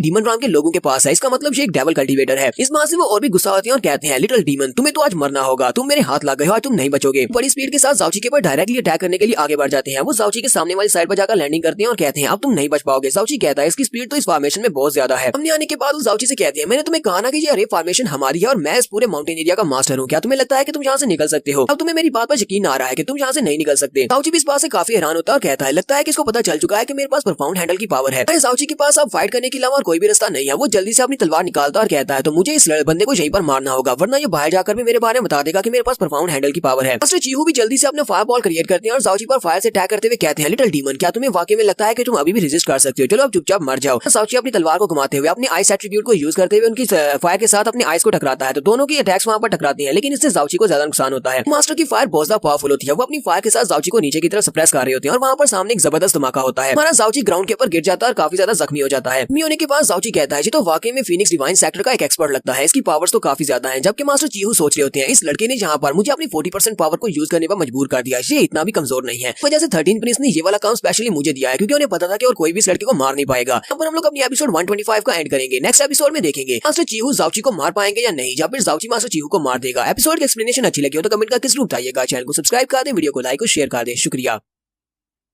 तो गाइस कैसे हैं आप सब लोग, रीइंकार्नेटेड के एपिसोड 126 के साथ हाजिर हूं। अगर आप मेरे चैनल पर नए हैं और अभी तक चैनल को सब्सक्राइब नहीं किया हुआ तो जल्दी से चैनल को सब्सक्राइब कर दें, वीडियो को लाइक और शेयर कर दें। शुक्रिया। लास्ट एपिसोड के एंड पे हमने देखा था मास्टर चीहू जाउची के ऊपर अपनी फायर के साथ अटैक करते हैं तो जाउची ग्राउंड के ऊपर गिर जाता है और काफी जख्मी होता है। मास्टर चीहू कहते हैं इस लड़के के पास तो काफी सारे स्किल्स हैं, मेरी 40% पावर को यहाँ पर फेस कर लिया और अभी तक जिंदा है, इसीलिए 13 प्रिंस ने मुझे इसे मारने के लिए भेजा है। जाउची कहता है तो अब मुझे पता चला कि तुम्हें यहाँ पर किसने भेजा है, 13 प्रिंस ने तुम्हें यहाँ पर भेजा है मुझे मारने के लिए। मास्टर चीहू फिर से अपनी फायर को रिलीज करते हैं और जाउची के ऊपर अटैक करने के लिए आगे बढ़ते हैं, जबकि हमारा जाउची अपनी तलवार लेकर फिर से उसके अटैक करने के लिए आगे बढ़ता है। दोनों फिर से यहाँ पर अपनी अपनी स्ट्राइक्स को टकराते हैं। दोनों एक दूसरे के साथ काफी देर तक फाइट करते हैं, एक दूसरे के ऊपर अटैक्स कर रहे होते हैं। एक तरफ से मास्टर ची अपनी फायर को यूज करते हैं, जबकि दूसरी तरफ से हमारा जाउची अपनी आइस को यूज करता है। देर के बाद जाउची का जो फिनिक्स बर्ड होता है वो भी जाउची मास्टर ची के हाथ लग जाता है। मास्टर ची उसके ऊपर अटैक करने के बाद से नीचे गिरा लेते हैं और उसके ऊपर अपना पांव रखकर खड़े होते हैं। मास्टर चीहू जाउची से कहते हैं जरा देखो तो सही इस प्रोफाउंड लेवल के बीच को जो कि बहुत ज्यादा कमजोर है और ये भी मेरे सामने फाइट करने की हिम्मत कर रहा है। जाउची अपनी तलवार को उसके सामने करते हुए कहता है मेरे प्रोफाउंड पंछी को छोड़ दो वरना मैं तुम्हें मार डालूंगा। मास्टर चीहू से कहते हैं चलो देखते हैं कि तुम मुझे कैसे मारते हो, तुम्हारे पंछी को मैं तुमसे पहले मारने वाला हूँ। जबकि मुझे पता चल गया है कि तुम्हें इस पंछी की बहुत ज्यादा फिक्र है तो फिर सबसे पहले मैं इसी को मारूंगा। और वो अपने पांव को ऊपर की तरफ उठाता है और लिटिल चान को मारने लगता है। पांव को ऊपर उठाकर अपनी पावर को रिलीज करते हुए लिटिल चान के ऊपर जबरदस्त पांव मारता है, जिससे लिटिल चान बेचारा भी चिल्लाना शुरू कर देता है। जाउची इस बात से बहुत ज्यादा हैरान होता है और गुस्सा भी होता है। जाउची उसे कहता है तुम्हारी हिम्मत कैसे हुई मेरे लिटिल चान के ऊपर अटैक करने की। पता नहीं यहाँ पर मास्टर चीहू ने लिटिल चान को मार दिया या नहीं, क्योंकि इसके बाद नेक्स्ट सीन में लिटिल चान को नहीं दिखाया जाता। जाउची भी यहाँ पर इतने ज्यादा गुस्से में है जैसे कि यहाँ पर वाकई में लिटिल चान को मार दिया गया है। जाउची बहुत ज्यादा गुस्से के साथ अपनी तलवार के साथ अपनी आइस प्रोफाउंड एनर्जी को रिलीज करता है और कहता है अब मैं तुम्हें बिल्कुल भी नहीं छोड़ने वाला, मैं तुम्हें मार डालूंगा। जाउची गुस्सा होता है तो उसकी पावर पहले से काफी ज्यादा बढ़ जाती है। ऊपर की तरफ जंप करता है। मास्टर चीहू से कहता है अब अगर मैं तुम्हें यहाँ पर मार भी डालता हूँ तो तुम्हारे मरने के बाद मैं तुम्हारी बॉडी को भी नहीं छोड़ूंगा, मैं तुम्हारी बॉडी के भी छोटे छोटे पीसेस करूंगा। मास्टर चीहू अपने हाथ में फायर पावर को रिलीज करते हैं और उसे कहते हैं क्या तुम यहाँ पर मेरी बॉडी के पीसेस करने की बात कर रहे हो, क्या तुम्हें पता भी है कि मैं एम्परर प्रोफाउंड राम का एक एक्सपर्ट हूँ। जैसे अर्थ प्रोफाउंड राम के एक्सपर्ट के पास इतनी पावर नहीं है कि तुम मुझे मार सको। जाउची अपनी तलवार को लेकर नीचे की तरफ आता है और साथ ही वो अपने पुरगाटरी गेट को ओपन करता है और साथ ही अपने special move filing move seeking star को यूज करता है और उसी मूव के साथ वो मास्टर के ऊपर अटैक करता है। मास्टर चिहू को तो लग रहा होता है कि इसका ये वाला मूव भी पहले वाले मूव्स की तरह ही है, क्योंकि ये तो सिर्फ एक परफॉर्म राम का एक्सपर्ट है। लेकिन जाओची का ये वाला मूव उसके साथ एक बड़ा सा वुल्फ बनता है। वो वुल्फ इतना पावरफुल होता है, एनर्जी का बना हुआ वुल्फ बड़ी स्पीड से आगे की तरफ बढ़ता है। मास्टर चिहू के एक बाजू को खा जाता है, वो उस बाजू को काट देता है। मास्टर चिहू भी इस बात से बहुत ज्यादा हैरान हो जाते हैं और कहते हैं अचानक से इसके पास इतनी ज्यादा पावर कहां से आ गई है। जब वो अपने बाजू की तरफ देखते हैं तो वो साथ ही जोरदार चीख मारते हैं और कहते हैं कमीने कहीं के लिटिल डीमन, अब तुम मेरे हाथों से नहीं बचोगे, तुमने मेरा बाजू काट दिया। जाओची उसे कहता है तुम्हें लगता है कि तुम मुझे मारोगे, चलो देखते हैं कौन किसको मारता है। और वहीं पर वो अपने परफॉर्म हैंडल को यूज करते हुए अपने 2 क्लोन्स बना लेता है। तीनों जाओची बड़ी स्पीड के साथ उसके ऊपर अटैक करने के लिए आगे बढ़ते हैं। मास्टर चिहू के पास अब सिर्फ एक ही बाजू बचा है। वो अपने एक ही हाथ में अपनी फीनिक्स की फायर को एक्टिवेट करते हैं। फीनिक्स की फायर को एक्टिवेट करने के बाद वो जाओची के तीनों क्लोन्स के ऊपर अटैक करते हैं। जाओची का एक क्लोन दीवार के साथ जाकर टकराता है, दूसरा एक पेड़ के साथ जाकर टकराता है। जाओची गिरने के बाद फिर से उठता है और कहता है ये बूढ़ा खूसड़ ही अभी भी काफी ज्यादा स्ट्रॉन्ग है। वो फिर से उसके ऊपर अटैक करने के लिए आगे बढ़ता है और कहता है क्योंकि तुमने जहाँ पर मुझे गुस्सा दिलाया तो अब तुम्हारा मरना तो बनता है। मास्टर चिहू अपनी फीनिक्स फायर को यूज करते हुए एक तलवार बना लेते हैं और जाओची से कहते हैं बकवास बंद करो, किस्मत का फैसला हो चुका है, जब तुम मुझसे मिले थे उसी वक्त तुम मर चुके थे। जाओची भी अपनी आइस परफॉर्म एनर्जी को रिलीज करते हुए तलवार बनाकर उसके ऊपर अटैक करता है, जबकि सामने वाली साइड से मास्टर चिहू अपनी तलवार के साथ जाओची के अटैक को ब्लॉक करते हैं। जाओची जब अपनी तलवार के साथ उसके अटैक को ब्लॉक कर रहा होता है वो वहीं पर अपने परफॉर्म हैंडल को भी एक्टिवेट करता है। हमारा जाओची जहाँ पर अपने परफॉर्म हैंडल को एक्टिवेट करते हुए एक बड़े से बीस्ट की शेप दे लेता है, बिल्कुल वैनम के जैसी। वो वैनम के जैसी एक बड़ी सी शेप का मॉन्स्टर बना लेता है अपने परफॉर्म हैंडल को यूज करते हुए। तो चिहू भी काफी ज्यादा घबरा जाते हैं और कहते हैं मुझे जल्दी से जल्दी यहाँ से निकलना होगा, मैंने इस लड़के को कुछ ज्यादा अंडर एस्टिमेट किया है, इसके पास तो परफॉर्म हैंडल की पावर है, ये किसी वक्त भी किसी साइड से मेरे पर अटैक कर सकता है। मास्टर चिहू पीछे की तरफ भागने लगते हैं तो जाओची अपनी ड्रैगन सोल डोमेन को एक्टिवेट करता है, उस मास्टर को वहीं पर उसमें बाइंड कर लेता है। उसको बाइंड करने के बाद परफॉर्म हैंडल को आगे भेजता है। परफॉर्म हैंडल मास्टर चिहू की बॉडी के अंदर से उसकी सोल को एक्सट्रैक्ट कर रहा होता है। मास्टर चिहू उसके ऊपर पंच मारते हैं और उसे पीछे की तरफ हटा देते हैं। वो उसकी सोल का एक छोटा सा टुकड़ा लेकर पीछे हट जाता है। परफॉर्म हैंडल मास्टर चिहू हैरान होकर उसे कहते हैं तुम छोटे डीमन, तुम तो वाकई मेरी सोल को डिवावर करना चाहते हो, ये तो इवल कल्टीवेशन मेथड है। जाओची अपने परफॉर्म हैंडल की पावर को और ज्यादा बढ़ाता है और अपने वैनम को साइज में और ज्यादा बड़ा कर लेता है। मास्टर चिहू कहते हैं तुम ऐसा नहीं कर सकते, मैं डिवाइन फीनिक्स सेक्टर का एक मेंबर हूँ, तुमने मुझे मारा तो हमारा डिवाइन फीनिक्स सेक्टर तुम्हें नहीं छोड़ेगा। हमारा जाओची उसकी बात नहीं सुनता और अपने परफॉर्म हैंडल को यूज करते हुए उसकी बॉडी के अंदर से उसकी सारी की सारी सोल को एक्सट्रैक्ट कर लेता है। हमारा जाओची का हैंडल वाला वैनम जैसे उसकी बॉडी के अंदर से उसकी सारी सोल को एक्सट्रैक्ट कर लेता है। मास्टर वो वहीं पर नीचे गिर जाता है और मर जाता है। तो मारने के बाद हमारा जाओची भी वहीं पर अपने घुटने टेक देता है, क्योंकि जाओची की अपनी हालत भी काफी ज्यादा खराब है। जाओची से कहती है मुझे पता है कि तुम्हें इस मास्टर को मारने के लिए यहाँ पर बहुत सारी एनर्जी को यूज करना पड़ा है, जहाँ तक कि तुमने अपने पुरगाटरी गेट को भी उसकी आखिरी लिमिट तक यूज कर दिया, सिर्फ उसे बल्कि अपने परफॉर्म हैंडल को भी बहुत ही हद तक यूज किया है, यानी कि तुमने लिमिट से ज्यादा उसको यूज किया है। इसी वजह से तुम्हारी हालत अब काफी ज्यादा खराब है, तुम्हें जल्दी से जल्दी इस जगह को छोड़कर जाना होगा। अगर तुम यहाँ से जल्दी नहीं निकलते तो डिवाइन फीनिक्स सिटी के लोग यहाँ पर आ जाएंगे और तुम्हें देख लेंगे। जाओची से कहता है मुझे सिर्फ 3 सांस का टाइम दो, मैं यहाँ से निकलता हूँ, मुझे अभी काफी ज्यादा थकावट महसूस हो रही है और मैं काफी ज्यादा जख्मी भी हूँ।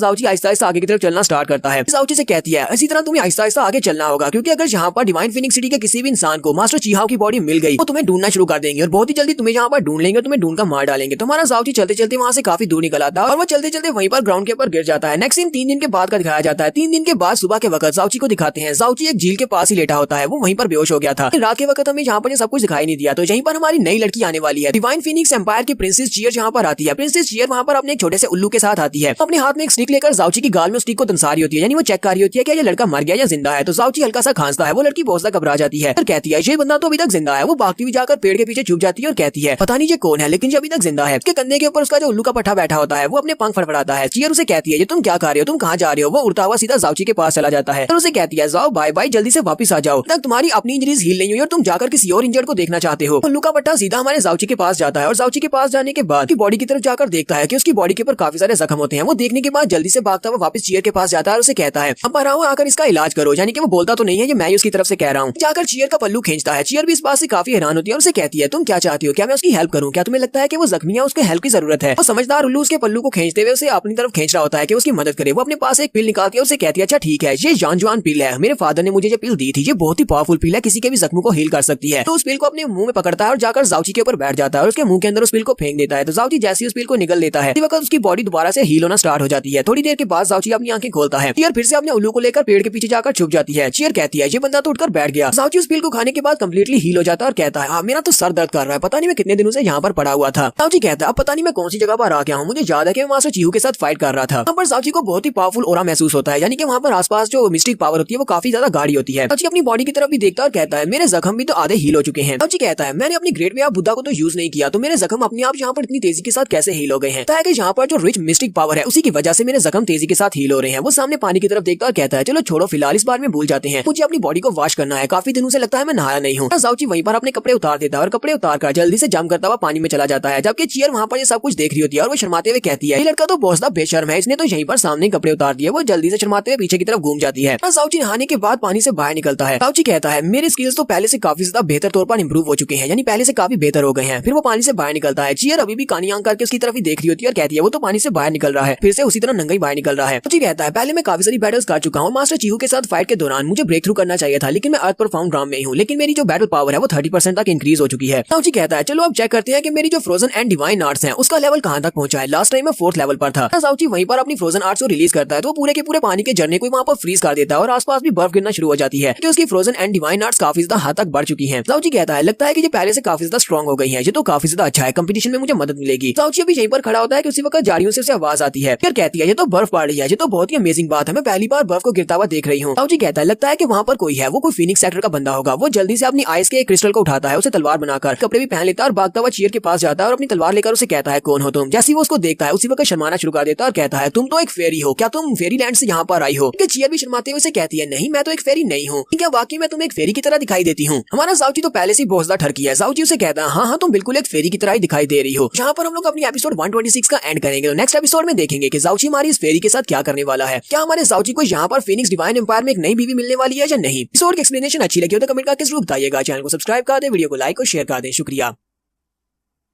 रीइंकार्नेटेड के एपिसोड 127 के साथ हाजिर हूं। तो लास्ट एपिसोड के एंड पे हमने देखा था साउची को एक लड़की मिलती है जो कि डिवाइन फीनिक्स एम्पायर की प्रिंसेस है। प्रिंसेस चियर उसके सामने खड़ी होती है और हमारा साउची उसे कहता है क्या तुम किसी फेरी लैंड से आई हो, तुम तो बहुत ज्यादा खूबसूरत हो, बिल्कुल एक लिटिल फेरी की तरह। चियर भी अपनी तारीफ सुनने के बाद काफी खुश होती है और उसे कहती है नहीं मैं एक फेरी तो नहीं हूँ, ना ही मैं फेरी लैंड से यहाँ पर आई हूँ। मोली इस बात से काफी ज्यादा गुस्सा होती है। मोली उसे कहती है साउची तुम तो वाकई में एक बहुत ही ठरकी इंसान हो, तुम हर किसी लड़की के साथ इस तरह बात कैसे कर सकते हो। तो साउची प्रिंसेस चियर को अपने बारे में बताते हुए कहता है मेरा नाम फैंग लिंगजुन है, तुम कौन हो। तो प्रिंसेस उसे अपने बारे में बताती है, वो उसे ये नहीं बताती कि वो प्रिंसेस है। वो उसे कहती है मेरा नाम फैंग जुएर है, अगर तुम चाहो तो मुझे जूजू भी बुला सकते हो या फिर तुम मुझे जुएर भी कह सकते हो। क्या यहाँ पर आसपास जितनी भी बर्फ बिखरी हुई है ये सारी की सारी आइस तुमने बनाई है, क्या आसमान के ऊपर से भी स्नो गिर रही है, ये सारा तुम्हारा काम है। लेकिन हमारे डिवाइन फीनिक्स सिटी में भी किसी को भी तो आइस एट्रीब्यूट की पावर के बारे में नहीं पता, कोई भी आइस एट्रीब्यूट को यूज नहीं कर सकता, फिर तुम ये कैसे यूज कर सकते हो। ये तो एक आइस टाइप की टेक्निक है और डिवाइन फीनिक्स सिटी ये तो फायर टाइप है। साउची कहता है मुझे डिवाइन फीनिक्स एम्पायर से जब मैं एक छोटा सा बच्चा था तभी मुझे ब्लू नेशन की तरफ भेजा गया था, मुझे वहाँ पर एक अंडरकवर कॉप बनाकर भेजा गया क्योंकि मैं सारी जिंदगी वहीं पर रहा हूँ। इसी वजह से मुझे उनके साथ घुलने मिलने के लिए आइस एट्रीब्यूट को सीखना पड़ा, मुझे स्पेशल टेक्निक को मास्टर करना पड़ा, इसी वजह से अब मुझे ये वाली टेक्निक आती है। प्रिंसेस जुएर उसे कहती है अगर ऐसी बात है तुम ब्लू विंड नेशन से आए हो तो मुझे लगता है कि वहाँ पर तो बहुत सारी आइस होगी क्योंकि वो लोग आइस एट्रीब्यूट को सीखते हैं। साउची जुएर से कहता है जुएर तुम्हें परेशान होने की जरूरत नहीं है, अगर तुम मेरे साथ जाना चाहो तो मैं तुम्हें ब्लू विंड नेशन में लेकर जाऊंगा जहाँ पर हजारों किलोमीटर तक दूर दूर तक सिर्फ बर्फ दिखाई देती है, तुम चाहो तो मेरे साथ चल सकती हो। प्रिंसेस जुएर बहुत ज्यादा खुश हो जाती है और साउची से कहती है ये तो बहुत ही अच्छी बात है, तो फिर हम दोनों यहाँ पर एक एग्रीमेंट करते हैं, हम दोनों ब्लू विंड नेशन जाएंगे, मैं तुम्हारे साथ जाऊंगी वहाँ पर उस बर्फ को देखने के लिए। फिर साथ ही प्रिंसेस जुएर उसे कहती है ब्रदर जुन तब कि तुमने मुझसे वादा किया है कि तुम मुझे बर्फ दिखाने के लिए ब्लू विंड नेशन में लेकर जाओगे, तो फिर ठीक है अब बदले में मुझे भी तो तुम्हें कुछ देना चाहिए, मेरे पास एक बहुत ही अच्छा गिफ्ट है जो तुम्हारे लिए काफी ज्यादा सूटेबल रहेगा। उसे कहता है कैसा गिफ्ट देना चाहती हो। फिर उसे कहती है तुम्हारी बॉडी को देखकर तो लगता है तुम्हारी बॉडी के अंदर जो ब्लड लाइन की पावर है वो मेरे भाइयों से भी ज्यादा प्योर है, यानी कि हमारी रॉयल फैमिली से भी ज्यादा प्योर ब्लड लाइन की पावर है जो कि फीनिक्स की ब्लड लाइन है। लेकिन क्योंकि तुम यहाँ पर नहीं रहे, डिवाइन फीनिक्स सिटी में नहीं रहे, इसी वजह से मुझे लगता है कि world oath of the phoenix को अभी तक मास्टर नहीं किया हुआ, ये तो बहुत ही बड़ी शेम की बात है। चलो ठीक है अब मैं तुम्हें ये वाली स्पेशल टेक्निक देने वाली हूँ, तुम इसको मास्टर कर सकते हो। साउची उसकी बात सुनते ही बहुत ज्यादा हैरान हो जाता है क्योंकि साउची ने world oath of the Phoenix के आखिरी 2 मूव्स को मास्टर किया हुआ है, क्योंकि उसके 4 टोटल मूव्स थे जिनमें से पहले 4 मूव्स इसके पास नहीं थे। प्रिंसेस उसे कहती है चलो अब जल्दी से अपनी आंखें बंद करो, मैं ये वाली स्पेशल टेक्निक तुम्हारे माइंड में ट्रांसफर करने वाली हूँ, इसके बाद तुम इसको कंप्रीहेंड कर सकते हो। इसकी कंप्रीहेंशन तुम्हारे ऊपर डिपेंड करती है कि तुम इसको कंप्रीहेंड कर पाओगे या नहीं। अपनी पावर्स को यूज करते हुए हमारे साउची के माथे में स्पेशल टेक्निक को डाल देती है, जिससे हमारे साउची के माथे के ऊपर फीनिक्स का निशान चमकना स्टार्ट होता है। तो हमारे साउची के पास अब world oath of the Phoenix की पहली 4 मूवमेंट्स भी आ चुकी हैं, इसके पास वो टैबलेट कंप्लीट हो चुका है जो कि पहले टूटा हुआ था। तो हमारा साउची वहीं पर खड़े होकर उस टेक्निक को कंप्रीहेंड करना स्टार्ट करता है। नेक्स्ट सीन आधे घंटे के बाद का दिखाया जाता है। आधे घंटे के बाद प्रिंसेस जुएर कहती है अब तो मैं काफी थक चुकी हूँ, सभी ब्रदर जुन को यहाँ पर काफी ज्यादा टाइम लगने वाला है, चलो हम लोग यहाँ से चलते हैं। अपनी जाओ बाई बाई से कहती है जाओ बाई बाई चलो यहाँ से चलते हैं, हम लोग जाकर कहीं पर खेलते हैं, क्योंकि अब तो हमारा ब्रदर जुन काफी ज्यादा डेंजरस स्टेज में पहुंच चुका है और इस स्टेज में से बहुत ज्यादा टाइम लगने वाला है। प्रिंसेस जुएर अभी अपनी उल्लू के साथ ही बात कर रही होती है कि उसका उल्लू चिल्लाना शुरू कर देता है। जुएर उसे कहती है अब तुम्हें क्या हुआ, जल्दी से पीछे की तरफ देखती है तो बहुत ज्यादा हैरान हो जाती है। वो कहती है ऐसा कैसे हो सकता है, ब्रदर जुन ने तो बड़ी जल्दी world oath of the phoenix को इतनी जल्दी मास्टर कैसे कर लिया। उसके साथ साथ जब साउची इस टेक्निक को मास्टर खा लेता है तो उसके माथे के ऊपर फीनिक्स का निशान चमकना स्टार्ट होता है, इसको डिवाइन फीनिक्स सिटी वाले दी गोल्डन मार्क कहते हैं। प्रिंसेस बहुत ज्यादा खुश होती है और साउची से कहती है ब्रदर जुन तुम तो वाकई में बहुत ज्यादा अमेजिंग हो, तुमने सिर्फ आधे घंटे में ही the world oath of the phoenix को मास्टर भी कर लिया है और इसके अलावा तुम्हारे माथे के ऊपर गोल्डन मार्क भी चमक रहा है जो कि डिवाइन फीनिक्स सिटी का सबसे पावरफुल मार्क निशान है। जुएर कहती है मेरे लिए तो बहुत ज्यादा टाइम लगा था, मुझे पता नहीं कितने दिन गुजारने पड़े थे इसको मास्टर करने के लिए, तुम तो वाकई में जीनियस हो। इस वक्त प्रिंसेस के गले में जो बीड होता है वह चमकना शुरू हो जाता है। प्रिंसेस कहती है मेरे फादर इसी तरफ आ रहे हैं, ब्रदर जुन तुम्हें जल्दी से यहाँ से जाना होगा, जाओ जाकर कहीं पर छुप जाओ वरना मेरे फादर तुम्हें देख लेंगे और अगर मेरे फादर ने तुम्हें यहाँ पर पर देख लिया तो तुम बहुत बड़ी मुश्किल में पड़ जाओगे। मिंग जुएर से कहता है, मैं तो अपने गार्ड को बोलता थैंक यू बोलने वाला हूँ कि मैं यहाँ पर तुमसे मिल सका। हमेशा तुम्हारे इस गिफ्ट को याद रखूंगा जो तुमने मुझे दिया है, और अपने उस वादे को भी जो मैंने तुमसे किया है कि मैं तुम्हें ब्लू विंड नेशन में आइस दिखाने के लिए लेकर जाऊंगा। वो उसके सर पे हाथ रखता है और उसे कहता है, जुएर दिन ऐसा आएगा जब मैं तुम्हें अपने साथ लेकर जाऊंगा, मैं तुम्हें ब्लू विंड कंट्री में लेकर जाऊंगा और हम दोनों वहाँ पर हजारों किलोमीटर तक फैली हुई उस आइस को देखेंगे। प्रिंसेस जुएर भी यहाँ पर मिंग की बात सुनने के बाद शर्माना शुरू कर देती है। तो उसके बाद कहानी सुनाने वाला कहता है, मिंग युनचेन माउंटेन को छोड़कर से फीनिक्स सिटी में आ जाता है क्योंकि फीनिक्स सिटी में ये वाला कंपटीशन होने वाला है, तो उसे तो वहाँ पर वापस आना था। वहाँ पर आने के बाद जाओची अपने लिए एक होटल का रूम बुक करवाता है जहाँ पर कोई भी नहीं होता। वो रूम काफी ज्यादा खाली होते हैं। वहाँ पर आने के बाद जाओची फिर से अपनी कल्टीवेशन को स्टार्ट करता है और उसके अलावा उसने सनफ्लावर जो खरीदा था उस सनफ्लावर को यूज करते हुए अपने लिए बहुत ही पावरफुल पिल बनाता है और उस पिल को खा जाता है, जिससे उसकी रिफाइन करने की एबिलिटी पहले से काफी ज्यादा बढ़ जाती है। इतना यहीं पर बैठकर कल्टीवेशन करने के दौरान उसके 5 दिन गुजर जाते हैं। 5 दिन गुजरने के बाद हमारा जाओची उठता है और बड़े आराम के साथ चाय पी रहा होता है। यहाँ पर 5 दिन की कल्टीवेशन के बाद जाओची की कल्टीवेशन अर्थ परफॉर्म राम के पीक पर पहुंच चुकी है। जाओची कहता है, अभी भी अफसोस की बात है कि सिर्फ एक स्टेप दूर हूँ स्काई परफॉर्म राम में पहुंचने के लिए। जाओची मोली से कहता है, मोली मुझे ये बताओ कि मुझे इस पिल की एनर्जी को कम्प्लीटली अपनी बॉडी में एब्जॉर्ब करने के लिए और कितने ज्यादा दिन लगेंगे, और मुझे ये बताओ कि कितने दिन से मैं यहाँ पर बैठकर कल्टीवेट कर रहा था। मोली उसे कहती है, पिछले 5 दिन से तुम यहाँ पर बैठकर कल्टीवेट कर रहे थे। ये बात सुनते ही जाओची से कहता है, क्या मैं यहाँ पर 5 दिन से कल्टीवेट कर रहा था? फिर तुमने मुझे बताया क्यों नहीं? 5 दिन पूरे हो चुके हैं और आज तो कंपटीशन स्टार्ट होने वाला है और मैं अभी यहीं पर अपने होटल में बैठा हुआ हूँ। सेवन नेशन रैंकिंग टूर्नामेंट तो स्टार्ट हो चुका होगा। मोली जाओची से कहती है, वैसे भी मुझे इस सबसे क्या मसला है, मैं तुम्हें क्यों इस बारे में रिमाइंड करवाऊंगी, क्योंकि ये वाला टूर्नामेंट तो तुम्हारा टूर्नामेंट है, कौन सा मुझे वहाँ पर जाकर फाइट करनी है। आप जल्दी से भागना स्टार्ट करो वरना लेट हो जाओगे। जाओची बड़ी स्पीड के साथ भागना स्टार्ट करता है। भागते हुए लोगों से कह रहा होता है, अंकल जल्दी से रास्ते से हटो, मुझे जल्दी से जल्दी blue wind nation ranking nation tournament के लिए वहाँ पर पहुंचना है। तुम्हारा जाओची टूर्नामेंट एरिना के बाहर पहुंच जाता है तो वहाँ पर काफी सारे लोग होते हैं। जाओची कहता है, तो फाइनली मैं यहाँ पर पहुंच चुका हूँ, चलो चल के 7 रैंकिंग टूर्नामेंट को जीते हैं। पर जाओची जैसे टूर्नामेंट स्टेज एरिना के करीब पहुंचता है तो वहाँ पर देखता है कि वहाँ पर बाकी की जितनी भी नेशंस हैं उन सभी नेशंस के लोगों के लिए बैठने की जगह है, जबकि सिर्फ और सिर्फ इसके ब्लू विंड नेशन के लोगों के बैठने के लिए जगह भी नहीं बनाई गई। ब्लू विंड नेशन बाकी की सभी नेशन में सबसे ज्यादा कमजोर मानी जाती है। जाओची कहता है, तो आज मैं इन सभी लोगों को दिखा दूंगा कि मेरी ब्लू विंड नेशन के लोग क्या कर सकते हैं। इसी वक्त एक लड़का कहता है, तो हमारी प्रिंसेस यहाँ पर आ चुकी है और साथ में हमारे एम्परर भी हैं। तो प्रिंसेस एक बड़े से डिवाइन फिनिक्स के ऊपर बैठकर वहाँ पर आते हैं। जाओची ऊपर की तरफ देखता है, कहता है, ये तो लिटिल जुएर है, क्या ये वाकई में डिवाइन फिनिक्स सिटी की चीज है? मुझे तो इस बारे में बिल्कुल भी नहीं पता था, ना ही उस लड़की ने मुझे बताया। तो वो पंछी वहाँ पर आकर लैंड करता है। उस पंछी के ऊपर से एम्परर फेंगकोंग, उनका थर्ड बेटा और उनके साथ साथ प्रिंसेस होती है, वो सभी लोग ऊपर वाली स्टेज के ऊपर उतरते हैं। एम्परर फेंगकोंग कहते हैं, अभी तक चारों बड़ी सेक्रेट लैंड से कोई भी गेस्ट यहाँ पर क्यों नहीं पहुंचा? उनको तो यहाँ पर आ जाना चाहिए था, मैच तो स्टार्ट होने वाला है। एम्परर के साथ वाला बंदा उनसे कहता है, एम्परर आप तो ये बात अच्छी तरह से जानते हैं कि वो सभी लोग अपने स्टेटस को लेकर कितने ज्यादा मतलबी इंसान है, और जब भी वहाँ पर आने की बारी होती है तो वो आपस में फाइट करते हैं कि कौन यहाँ पर पहले आएगा और कौन लेट आएगा। फिर सभी लोग जल्दी से अपनी चेयर्स के ऊपर बैठ जाते हैं और कहते हैं, चलो फिर ठीक है, उनका इंतजार करते हैं। जब तक वो आ नहीं जाते तब तक कंपटीशन स्टार्ट नहीं होगा। सबसे पहले ह्यूमनली स्वर्ड रेजिन के मास्टर लिंकुन वहाँ पर आते हैं। वहाँ पर आते ही उनसे कहते हैं, मास्टर फेंगकुन आपको यहाँ पर मेरा इंतजार करने की जरूरत नहीं है। तो मास्टर लिंकुन यहाँ पर आ चुके हैं ह्यूमनली स्वर्ड रीजन से। जाओची इस बंदे को पहले से पहचानता है। जाओची कहता है, ये तो मास्टर लिंकुन है ह्यूमनली स्वर्ड लेजेंड से। तो मोली उसकी कल्टीवेशन के बारे में बताती है। वो जाओची से कहती है, ये तो एम्परर परफॉर्म राम के 5th लेवल पर है। मास्टर लिंकुन पीछे की तरफ देखते हैं और कहते हैं, सनमून डिवाइन हाल के मास्टर जी जिंगहान आप भी लेट नहीं है, आप भी टाइम पर यहाँ पर पहुंच आए हैं। सनमून हाल का जो मास्टर होता है वो काफी ढड़के किस्म का लगता है। वो अपने साथ 2 लड़कियां भी लेकर आया होता है। मास्टर लिंकुन से कहता है, मास्टर लिंकुन काफी लंबे अरसे के बाद तुम्हें देख रहा हूँ। यहाँ पर आते सबसे पहले मेरी प्रेजेंस को तुमने महसूस किया, यानी कि तुम्हारी कल्टीवेशन पहले से काफी ज्यादा बढ़ चुकी है। क्योंकि यहीं पर हमारे मिंग हाई को भी दिखाते हैं, जिसकी वाइफ को जाओची ने ठीक किया था। वो जहाँ पर सनमून हाल के इस बंदे को देखते ही काफी ज्यादा गुस्सा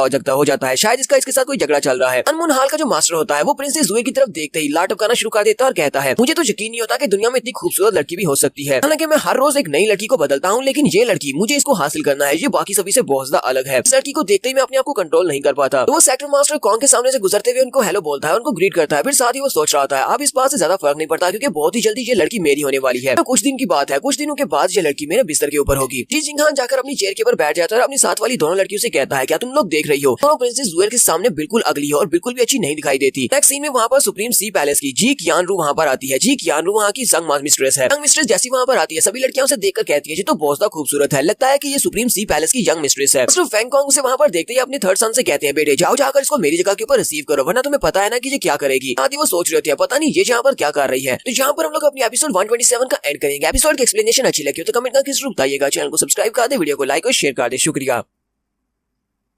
रीइंकार्नेटेड की लास्ट एपिसोड के एंड पे हमने देखा था और बड़े सेक्रेट ग्राउंड से मास्टर्स यहाँ पर आ रहे होते हैं। ये सभी गेस्ट यहाँ पर 7 रैंकिंग नेशन टूर्नामेंट को ऑब्जर्व करने के लिए आ रहे हैं। आज इनके ऊपर सुप्रीम सी पैलेस की यंग मिस्ट्रेस वहाँ पर आती है, जिसका नाम जी कियानरू होता है। जी कियानरू वहाँ पर आती है तो मास्टर फेंगकोंग अपने बेटे से कहते हैं, मेरी जगह के ऊपर तुम जाओ, जाकर इसको वेलकम करो। एपिसोड की शुरुआत में जी कियानरू जैसी मास्टर फेंगकोंग को देखती है वो कहती है, लिटिल कॉन्ग तुम कैसे हो? मैं तुम्हें काफी दिनों के बाद देख रही हूँ। लिटिल कॉन्ग क्या तुमने मुझे मिस किया? ऐसी वहाँ पर जनता ये बात सुनती है कि यहाँ के सेक्टर मास्टर को लिटिल कॉन्ग कह रही है। वो सभी लोग बहुत ज्यादा हैरान होते हैं और चिल्लाकर कहते हैं, क्या इन दोनों का आपस में क्या चक्कर चल रहा रहा है ज्ञानरू हमारे सेक्टर मास्टर को यानी कि हमारे एम्परर को लिटिल कॉन्ग क्यों कह रही है। ये ज्ञानरू जल्दी से उठते हुए ऊपर से चली जाती है और सीधी जाकर मास्टर फैंग कॉन्ग के साथ ही लिपट जाती है और उसे कहती है लिटिल कॉन्ग कॉन्ग मुझे बताओ तुम कैसे हो, मैंने तो तुम्हें काफी सालों से नहीं देखा, अब तो तुम पहले से भी ज्यादा खूबसूरत दिखाई दे रहे हो, तुम्हारी स्किन भी काफी ज्यादा अच्छी हो गई है। यहाँ पर एक और बूढ़े मास्टर की एंट्री होती है जो कि चारों सेक्रेट ग्राउंड में से सबसे ज्यादा पावरफुल सेक्रेट ग्राउंड से है। पता नहीं ये इसका नाम है जहाँ पे इसकी नेशन का नाम है स्पिरिचुअल मास्टर एंशिएंट ब्लू जहाँ पर लिखा हुआ है। बूढ़ा मास्टर वहाँ पर आती है सभी से कहता है प्लीज मुझे माफ करना मैं सबसे लेट यहाँ पर पहुंचा हूँ। तो वो सभी लोग कहते हैं ये बूढ़ा मास्टर इसकी प्रेजेंस तो काफी ज्यादा पावरफुल लगती है। पुलिस जाओची को बताती है जाओची क्या तुम्हें पता है कि इसका कल्टीवेशन लेवल क्या है। इसका कल्टीवेशन लेवल एम्परर लेवल से भी अबव है यानी कि ये मोनार्च लेवल पर है, मोनार्च या फिर टायरानिकल लेवल। जाओची मोली की बात सुनते ही कहता है ये तो बहुत ही बुरा है यानी कि ये बहुत ज्यादा पावरफुल है जहाँ पर कोई भी ऐसा नहीं है जो कि इसका मुकाबला कर सके। मास्टर फैंग कॉन्ग जल्दी से अपनी सीट से उठते हैं और जाकर मास्टर एंशिएंट ब्लू के सामने झुकते हुए कहते हैं spiritual master ancient Blue Fang Kong आपके सामने झुकते हुए आपको ग्रीट करता है तो हमारे लिए बहुत बड़ी ऑनर की बात है कि आप पर्सनली यहाँ पर आए हैं। तो मास्टर एंशिएंट ब्लू जाकर अपनी कुर्सी के ऊपर बैठ जाते हैं और उसे कहते हैं ठीक है तुम तो आज भी बिल्कुल वैसे ही सीरियस हो जैसे तुम कभी यंग हुआ करते थे तब सीरियस थे, बहुत ज्यादा बोरिंग हो। चलो ठीक है जाकर अपनी चेयर पर बैठ जाओ और जल्दी से इस कंपटीशन को स्टार्ट करवाओ। मिस्टर फैंग कॉन्ग अपने साथी से कहते हैं चलो जल्दी से इस कंपटीशन को स्टार्ट करवाओ। वो अपने हाथ में एक स्क्रॉल लेता है और जल्दी से जंप करते हुए हवा में चला जाता है और वहाँ पर जितने भी लोग आए होते हैं वो उन सभी से कहता है जैसा कि तुम सभी लोगों को अच्छी तरह से पता है कि इस बार प्रीमोर्डियल प्रोफाउंड आर्क ओपन होने वाली है, इसके दरवाजे कल ओपन होने वाले हैं और हमने पहले से आपको बताया था कि इस कंपटीशन के दौरान जो भी टॉप 3 की रैंकिंग के ऊपर आएगा उसके लिए उस आर्क के दरवाजे ओपन किए जाएंगे और उन्हें स्पेशल आर्क में भेजा जाएगा। टॉप 3 रैंकिंग का फैसला आज यहीं पर इसी जगह के ऊपर होने वाला है। हमारे पास फुल बैटल्स के लिए टाइम तो नहीं है, इसी वजह से हम लोगों ने रूल्स में कुछ चेंजेस किए हैं। हम लोग बहुत ही जल्दी इस कंपटीशन को खत्म करने वाले हैं और इसमें मैचेस बहुत ज्यादा कम होंगे क्योंकि यहाँ पर टोटल 7 नेशंस है। 7 नेशंस का आपस में कम्पीट करवाने का टाइम तो नहीं है। हमारा डिवाइन फीनिक्स सिटी सबसे लास्ट में फाइट करेगा यानी कि हमारा डिवाइन फीनिक्स एम्पायर पहले से फाइनल में पहुंच चुका है, बाकी की 6 नेशंस को आपस में फाइट करना होगी सेकंड फाइनलिस्ट बनने के लिए ताकि वो हमारे डिवाइन फीनिक्स वालों के साथ फाइट कर सके। साथ ही वो लोग वहाँ पर लॉर्ड्स को यूज करते हुए पहले लॉर्ड्स को निकालते हैं और कहते हैं तो पहले जहाँ पर जो 2 नेशंस आपस में फाइट करने वाली है उनमें एक तो ब्लू विंड इंपीरियल सिटी है जबकि दूसरे में फ्लावर व्यूइंग नेशन के लोग हैं। जैसे वो लोग यहाँ पर फाइट को अनाउंस करते हैं कि कौन सी 2 नेशंस के लोग यहाँ पर फाइट करने वाले हैं तो फ्लावर व्यूइंग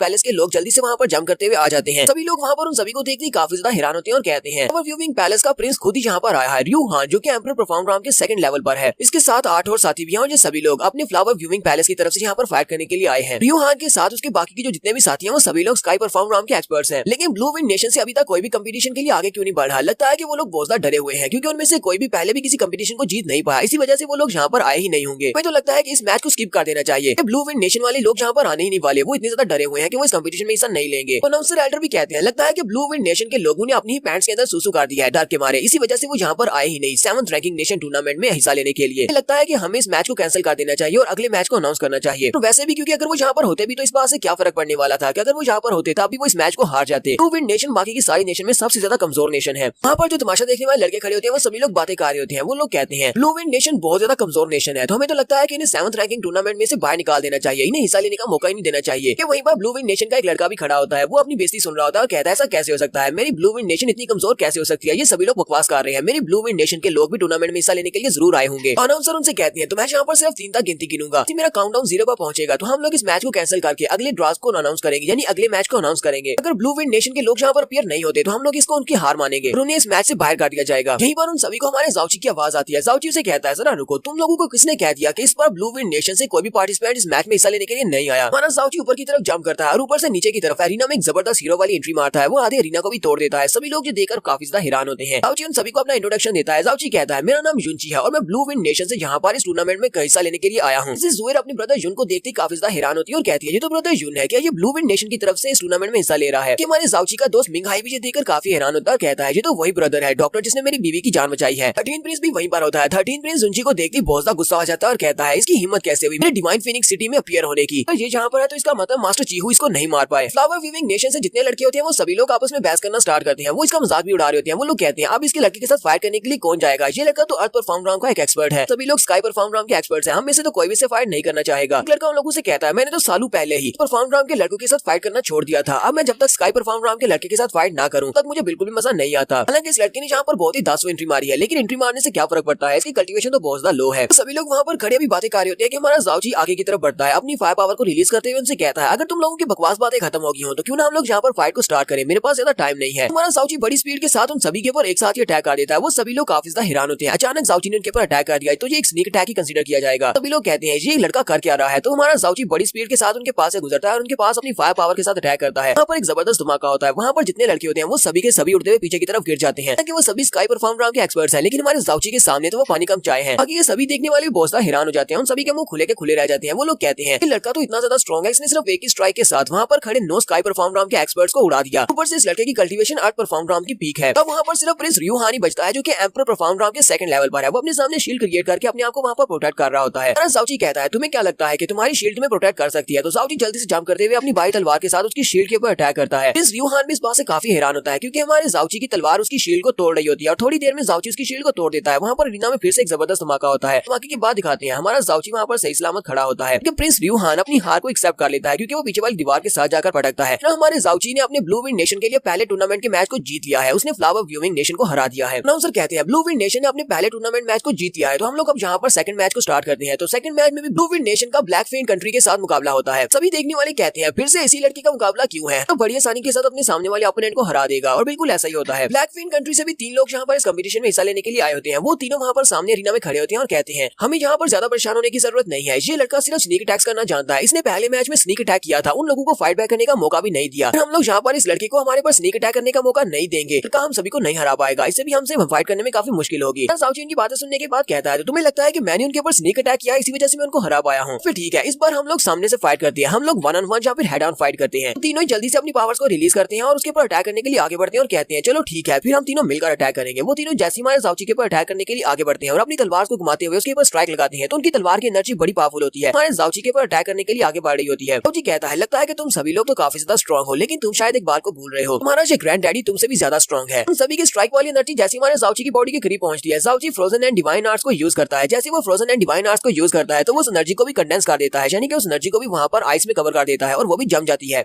तो ब्लैक फील्ड नेशन के लोग बहुत ज्यादा हैरान हो जाते हैं और कहते हैं इसने ऐसा कैसे कर दिया, ये कैसे हो सकता है? इसके पास इतनी पावरफुल आइस एट्रीब्यूट की पावर है कि इसने हमारी तलवार से निकली हुई एनर्जी को भी यहाँ पर फ्रीज कर दिया है। हमने आज से पहले ऐसा कभी कुछ क्यों नहीं देखा? तलवार से निकली हुई एनर्जी को कौन फ्रीज कर सकता है? हमारा साउची उन्हीं की तलवार की एनर्जी को फ्रीज करने के बाद उनके ऊपर जबरदस्त पैर मारता है तो वो सारी एनर्जी टुकड़े टुकड़े हो जाती है। उनसे कहता है तुम लोगों की हिम्मत कैसे हुई मुझसे फाइट करते हुए अपने ध्यान को भटकाने की? यहाँ पर एक मैच चल रहा है, तुम्हारे पास टाइम नहीं है दूसरी बातों को सोचने का। तो साउची उन सारे आइस के टुकड़ों को उन्हीं के ऊपर फेंक देता है और वो सारे आइस के टुकड़े जाकर उनके साथ टकराते हैं और वो सभी लोग उसके साथ हिट होते हैं और जख्मी होकर गिर जाते हैं। इस तरह हमारे साउची ने अपने सेकंड टूर्नामेंट मैच को भी जीत लिया है। अभी देखने वालों के मुंह खुले के खुले रह जाते हैं। वो सभी लोग कहते हैं ये लड़का तो एक मॉन्स्टर है, ये अकेला ही अपनी ब्लू विंड नेशन को रिप्रेजेंट कर रहा है और अभी तक इसने 2 नेशंस को हरा भी दिया है। अनाउंसर भी यहाँ पर अनाउंस कर देते हैं कि हमारे ब्लू विंड नेशन ने सेकंड मैच को जीत लिया है तो अब तीसरे मैच की बारी है। यहाँ पर हम लोग अपनी एपिसोड 128 का एंड करेंगे। एपिसोड की एक्सप्लेनेशन अच्छी लगी हो तो कमेंट करके जरूर बताइएगा। चैनल को सब्सक्राइब कर दें, वीडियो को लाइक और शेयर कर दें। शुक्रिया।